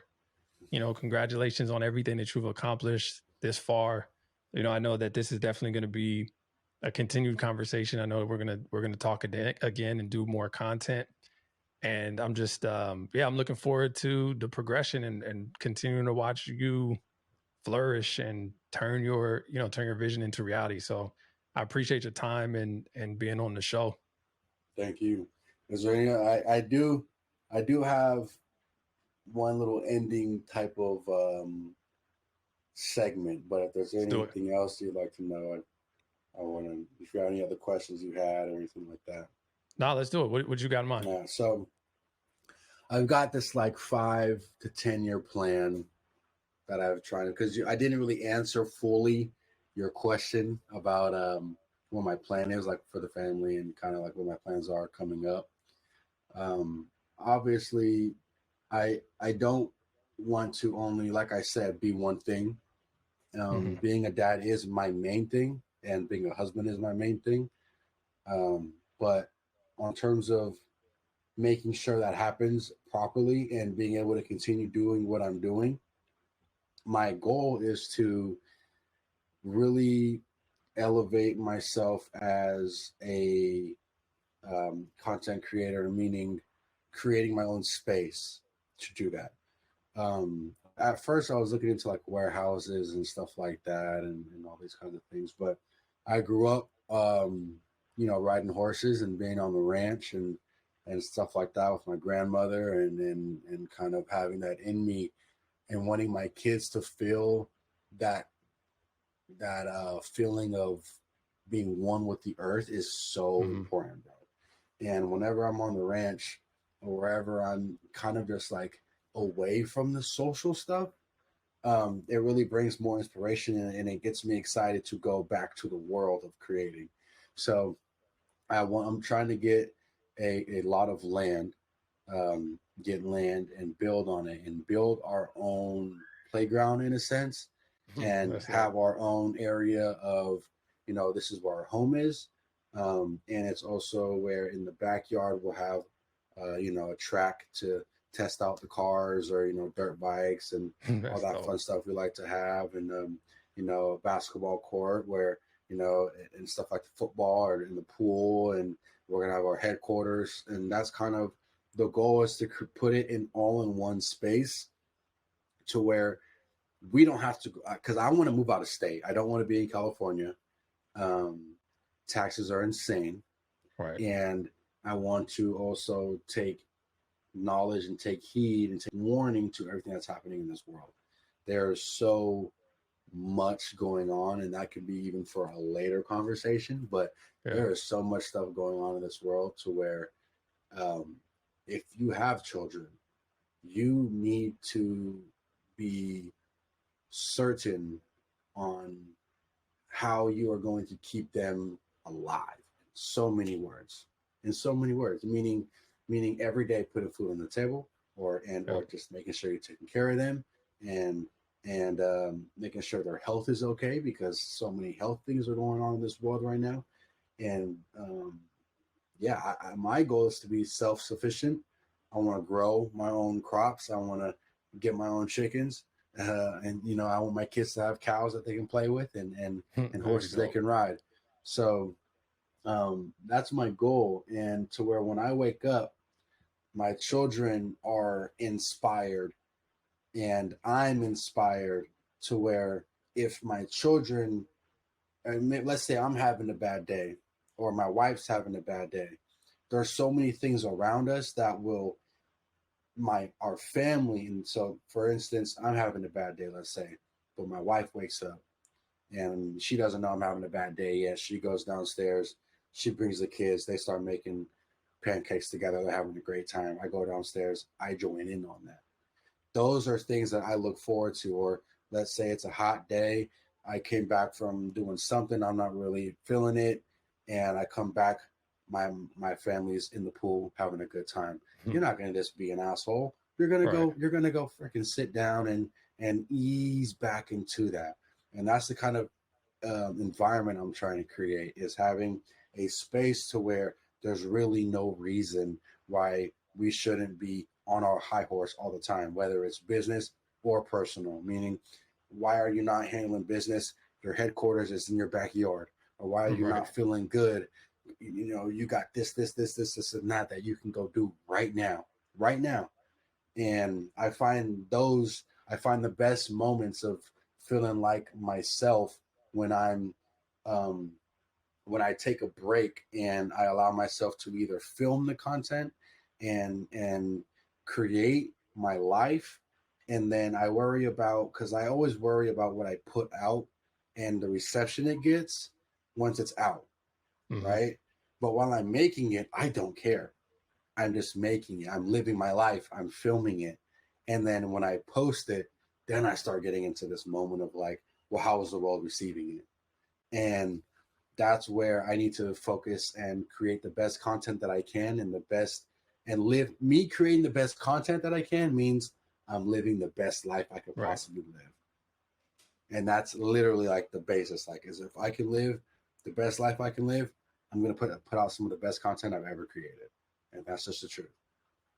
That'd be dope having that space. It's kind of Yeah. like your own fantasy factory, like Rob Dyrdek Yeah. did. Kind of like your Dude, own. Like that that's was a tight. huge inspiration for me, was Rob Dyrdek and He the just had Fantasy everything Factory. in one place, and like the fantasy factory was crazy. So it sounds like something like Insane. that. You know what I mean? Like your own kind of um, amusement park kind of, where Mhm. you can have everything and get it all set up. That's dope. You're gonna Mhm. do it, man, for sure. Yeah. It's been 100%. taking time, bro. It's been taking time. I'm actually like, this has been my plan for years now, but it isn't something I want to do. Like right now, I can go buy some land if I wanted to, like, and go build a house. But is it going to be everything that I'm Right. actually like anticipating? And I don't want to keep doing the, like, you know, I bought a house. I bought my first home when I was 23, which is insane, Crazy. insane. Like, it's crazy, bro. No one's worried about buying shit at Right. 23. You know, Right. I was trying to buy a house at 20. I didn't have no money yet. So I want this move from where I'm at now, because this is one of my most elevating moves, was buying my first home. And the next one needs to be that also finale feeling with when it came to my son, and with this land I'm gonna find, and this home I'm gonna build, and this empire. Because when I also do that, I'm also gonna be moving my entire family with me. Hmm. So my dad, my sister, my sisters, so my mom. So I have a lot I'm gonna be putting on my plate, and I have a lot on my plate now, bro. Like, to where I had to create so many businesses because I have so much overhead. I have Right. so many people relying on me. 20, 30 grand goes in a month, bro. And Right. that's sick to say. Like, nobody, and I'm proud of myself for Yeah. being able, but that is a lot of pressure. And everyone has goals and wants to do these things. And if I have one bad month, bro, one Throws bad everything off. month, and this is the scariest and the hardest part. If you are old, my second bit of advice to you is, if you're going to start this, make sure you are willing and prepared to do it forever or until you find something else. Because the moment you do it and the moment you stop, you need to really prepare yourself, because you're not going to be able to just start again. It's a very rare situation. I find myself in a very rare position where I was able to not create content for so long and come back and act like I never left. That is very rare. So consistency is key. And the reason why I say consistency is key, and I can actually say that, is because I've been doing it for 13 years. Yep. So technically I'm consistent. But between then, I promise you I'd be 20 times larger on terms of a social standpoint if I would have never stopped in between to take breaks. And meaning breaks, like it is good to take breaks, but when I say break, I mean like I broke it off and I stopped. Mm-hmm. And I took multiple of those. And those are when it becomes unhealthy, because I built a platform just to watch it go down and just to build it back up again and then watch it go down. So those are not key. The consistency is key for long term for me, yeah, but don't do what I did and do that. So you need to, if you're going to do this for 10 years, do it for 10 years. If you're going to take a break, take a little break. And I hope you've been making enough to where you can afford to take a break, because if you take a break and you can't afford it, you better go find a job. And that's as simple as it gets, or else you're going to be catching yourself stressing out, being, I go on tangents where years ago where I didn't have any money and I'm ruining my credit to try to find money and basically almost begging for money, when all I had to do was make a freaking YouTube video, but I couldn't because I'm so trapped in what's going on in here. I'm so worried about being broke. I need this and that and this and that. And the moment where I said, let me pick up this camera and let me just, even though I am sad right now, or if I'm going through something, I'm gonna talk about it. And started posting content again. Started doing this. Started doing that again. And started doing this again. But when brand deal comes, it pays for your year. So you gotta. I mean, that may not be the case for everyone, but it pays for something, and it encourages you to go into your next something, and that's very important. Is consistency, and I don't think I really tapped on that enough. But I think from the whole time of us talking, the whole timeline, it showed that no matter if I was up or down, or if I took longer period breaks, I always came back and I always made sure to give all of me. Simple. Yeah, and sometimes you need that. Yeah. Those breaks, a lot those of them mental health breaks, those mental health breaks are important, because it's like if you would have went consistently, you would have burned out and maybe never came back. Probably, yeah.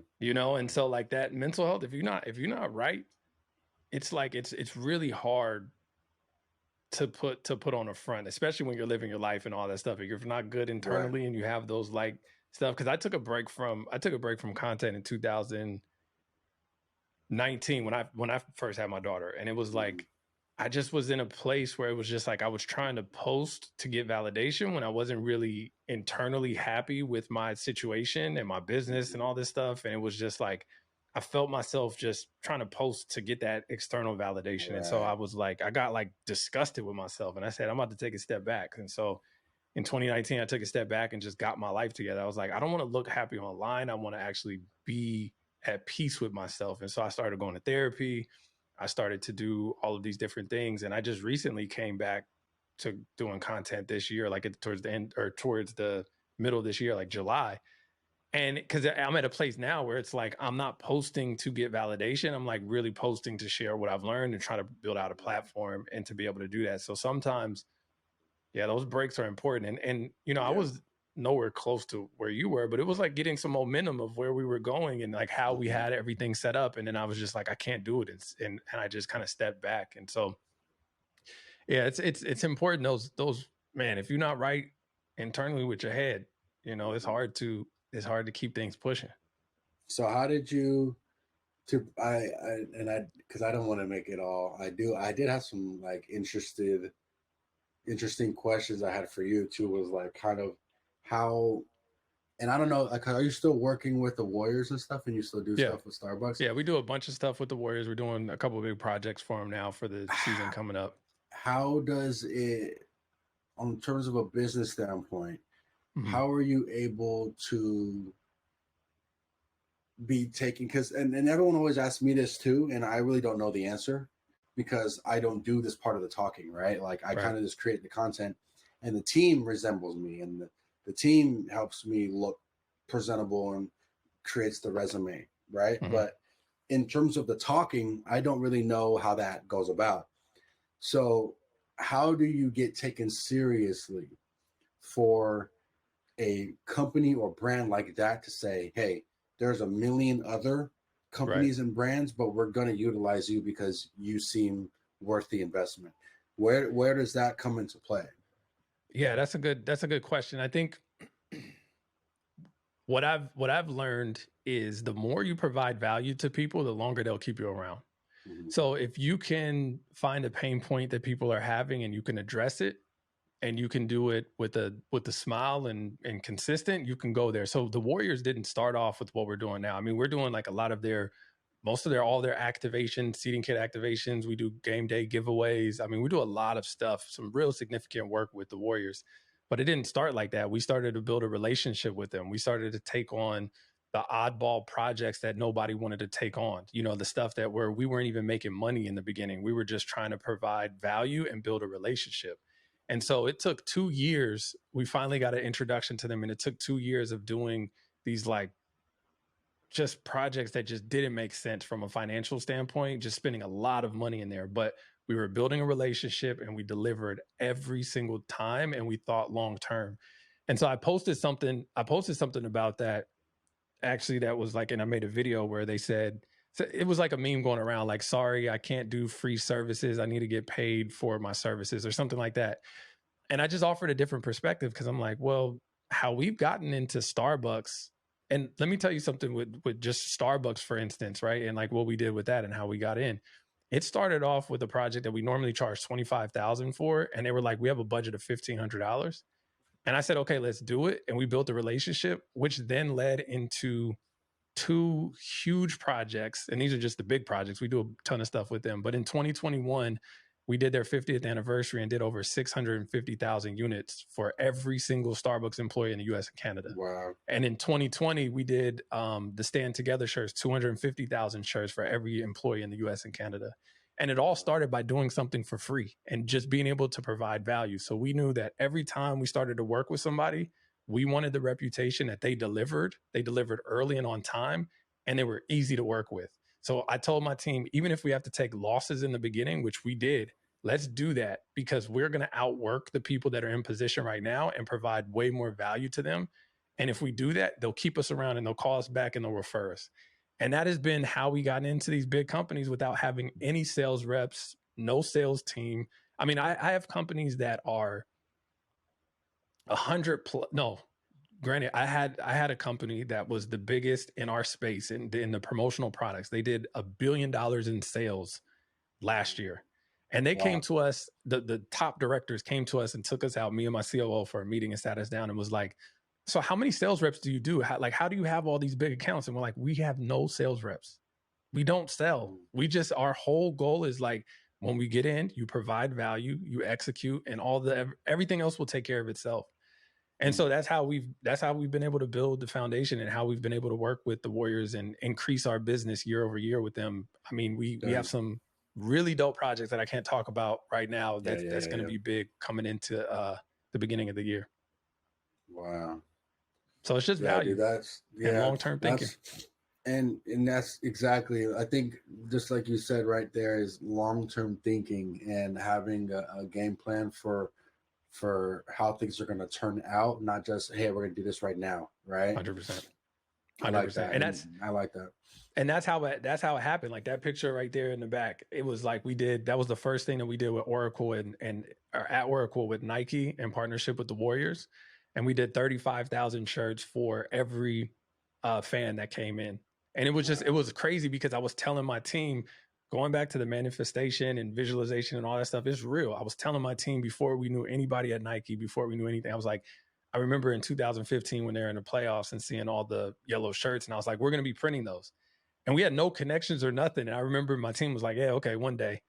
And I seen it happen so clearly. And I seen that I was going to sit down and take a picture with all the shirts in the background. And so like, that's like one of my profile pictures now, because it was so, I seen it and I was just so like, it's going to happen. I don't know how it's going to happen, but it will happen. And I'm a firm believer that, again, the secret, which is no secret, it's just deliver value, just provide value, and people will take you serious. Just deliver every single time. Answer the phone, deliver the value, set it up like that. Starbucks, again, same thing with them. We've been doing a ton of work with them, and even that jersey in the background that you got right there, we did that Oakland Forever campaign, and I was like, I suggested, I was like, oh, we need to send one of these kids to Ronnie, and they loved. I sent them your profile, they loved, you know, your content and everything that it was. And so we do like all of their influencer activations and, you know, seeding kit developments and stuff like that. So it was just dope to be able to like, you know, work with the home team and to work with brands. So I could relate to you on that from a standpoint of like, and not so much because brands want to work with you because it's you, right? Like that's what I think is dope about you. They're like, oh, I like you as a person. So us, we have an agency that we provide the services for, but it's still dope to be able to do, you know, work with them and provide that. You want to know a funny story? What? And I don't know if, you know, I immediately thought of, did I tell you this? Okay, so I'm going to tell you. So let me know if, I think I DM'd you about it, but I was getting a haircut. My dad's a barber, so I was getting a haircut. And I did tell you, or no? No. I know. Yeah, I was just saying, I was agreeing with your dad. So a customer of my dad, he walks in. I got my hair cut, so I'm just hanging out. I just like to hang out in the shop sometimes. I grew up in the barbershop, so right. I hung out with my dad. I'm sitting down, and then his client sits down. He was like, "Hey, man, I just want to let you know, man, I see you wear a lot of things on your shoulders." And you know, I've had some people kind of come up to me before in the past, and you know, act like as if they're a medium or they can see or, you know, understand you in a sense and whatnot. And I was like, oh man, what's going on? I was, oh, thank you. You know, I don't know if it was a compliment or what. I don't know how to and he's like, yeah.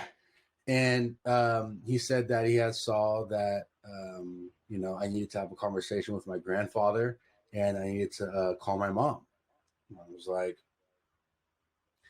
that same week before, dude, he must have been in my call logs or something, because I had a situation going on with my grandfather and a separate situation going on with my mom. But I've always had a situation going on with my mom. I didn't grow up around my mom, you know, stuff like that. And he said, you know, you owe your mom a conversation. And I think you need to tell your mom exactly what you feel. So I'm sitting here, my dad's cutting his hair, and he's like looking at me like, what is going on? So I'm sitting here, and I was like, I'm baffled right now, bro, because he's already got my attention, right? Like, you know, like he's not telling me like I see this. He's just telling me like, hey, I think you should call you. He said I can see it when you're getting a haircut. I wanted to tell you. It's kind of just like it's like weighing. It's like sitting over you, and he's like your angels have been trying to really get a hold of you, and you're kind of really in your head a lot right now. And I'm like sitting there like, huh? Like, crazy, right? Then you know what he says to me, bro. He says, and I know you've got, and he doesn't know, like he knew I was my dad's son, but he doesn't know me, right? He's like, I see a great future for you. He said, he's like, you're gonna be famous one day. And then I sat, and in my head I was like, been there, done that. No, so he's like, you'd be famous one day, and I was like, no, so he's like, he'd be famous one day, and I'm saying now, I'm like, okay, yeah, I'm liking this, you know, I'm liking this energy. And then because he just got telling me about like all the weird stuff I was going through, right? He's like, you'll be famous one day, man. You got it in you. And he was like, I see something. He was like, and you're gonna do something with the Warriors. He was like, I don't know what. He said, bro, you're gonna do something with the Warriors. Hand on the Bible to God. Immediately when he said, and this was after you gifted me the so I've already in my mind, bro, I've already got like right when he said that, I was like, I'm gonna call Devin. And I swear to God, I didn't though, because I didn't want to like act impulsively. But Yeah, yeah. I was just like, what? How would he even know I have like an Right. direct line within that? Like, what made him say the Warriors? Is it because I'm Out of tall? everybody, yeah. I had zero idea. He was like, I was like, what? So I try to get in, I try to dig into it. And I was like, what do you mean by that? You know? And he just couldn't explain it. He's just like, I don't know what it is. Something is just telling me you're going to do something really big with the Warriors one day. And I was like, I'm going to hold you to it. I'm I'm going to hold gonna you to remember it. that because you got everything So else right. literally, literally, bro, I got my dad. So like he has I didn't get his number. Like I didn't have my number or nothing like that. But I was like, Dad, get his number. I was like, when it happens, I need to send this guy a That's photo or crazy. something, because it drove me to say I need to do something bigger with the Warriors one day. And it may be something big and it may not be, but even doing anything remotely involving the Warriors will show that the energy that I give off in this world is real. And that's what meant so much from that, was that I wear who I am on my sleeves, bro. Like I am That's exactly who dope. I am. And I'm really not a hard book to read. Sometimes I feel like I am. And then in times where I feel like I am, guess what? That's probably when I'm the most loud, to be Right. honest. Like that's probably when people are reading me the most, and I really do feel like he had a thing about a way about him to where he was able to like really read that in depth, bro. He read some like, I don't even know if the word read is the right thing, but he sensed something, and everything, not one thing he said was I like, nah, okay, now you're a little off. Not one. I ran into some people like that. I ran It's into some people weird. like that. Yeah, it's a very strange You don't know feeling. if I it's had a some good or a people. bad energy. I'm like, you're the devil? Yeah, yeah, for real, for real. I had somebody like pull me off to the side when I was young and was like, just like, oh, I see something in you, and like, just you're gonna do something with art. And I'm like, what the hell? And this was in high school. This was before I started anything, and it was just weird experiences throughout that. I've had people come up to me and say that kind of stuff as well, and that's why it's like that's the universe, man. I think the universe will like put people in your path and like make sure that you see, kind of like The Alchemist, right? I don't know if you read the book The Alchemist, but you get these like omens and you get these like little confirmations as you start going through life that just show you're on the right path, right? Like it's this weird stuff of just like, that's a weird coincidence. Like I must be doing something right, whether it's Like a deja deja vu. vu. Yeah, yeah, yeah. For real. Jinx! It's Hey! I'm telling you, Hey! I know what it is, and it's like you feel that, and it's like this navigation through the world. And once you, what I understood and realized from my journey and my personal journey is when I tried to control and fight things, it never worked. I always had to just let go and say, okay, I'm going to do my Yeah. best, and I'm going to let the universe, God, whatever it is that you believe in, guide me into where I need to go. And I realize every time I try to force something, it never works. It never works. But anytime I just let go and have faith that it's going to work out, it always ends up working out in the weirdest ways, and in ways that you can't even like, how did that happen? How did that person call this person, and then this happened, and then we got this deal, and we got this contract? Like in the most crazy ways. And so you can't force it. You just got to let it flow. And you got to focus on what you could control. And most things you can't control. You Yeah. just can't. All you can control is your actions, how your mindset, your perspective, and what you do. And I find that is the power in making real change, is focusing on you and what you can control and letting the other stuff work itself out and not stressing off of it.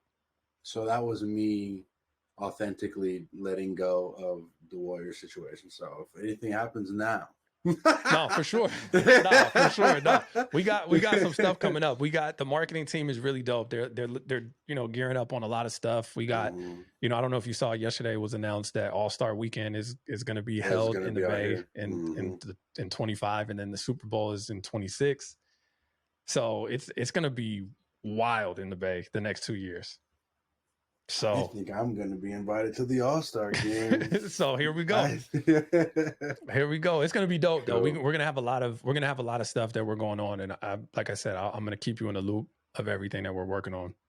course, brother. Yeah, But man, this has been the longest podcast that we've had, but I've really enjoyed this. This has been super dope, man. No, this is great. I love this. I love the conversation. I appreciate all the knowledge that you dropped and everything like that. And again, I'm looking forward to seeing you build and grow. And we got a lot of I feel like we're gonna be doing a lot of stuff together.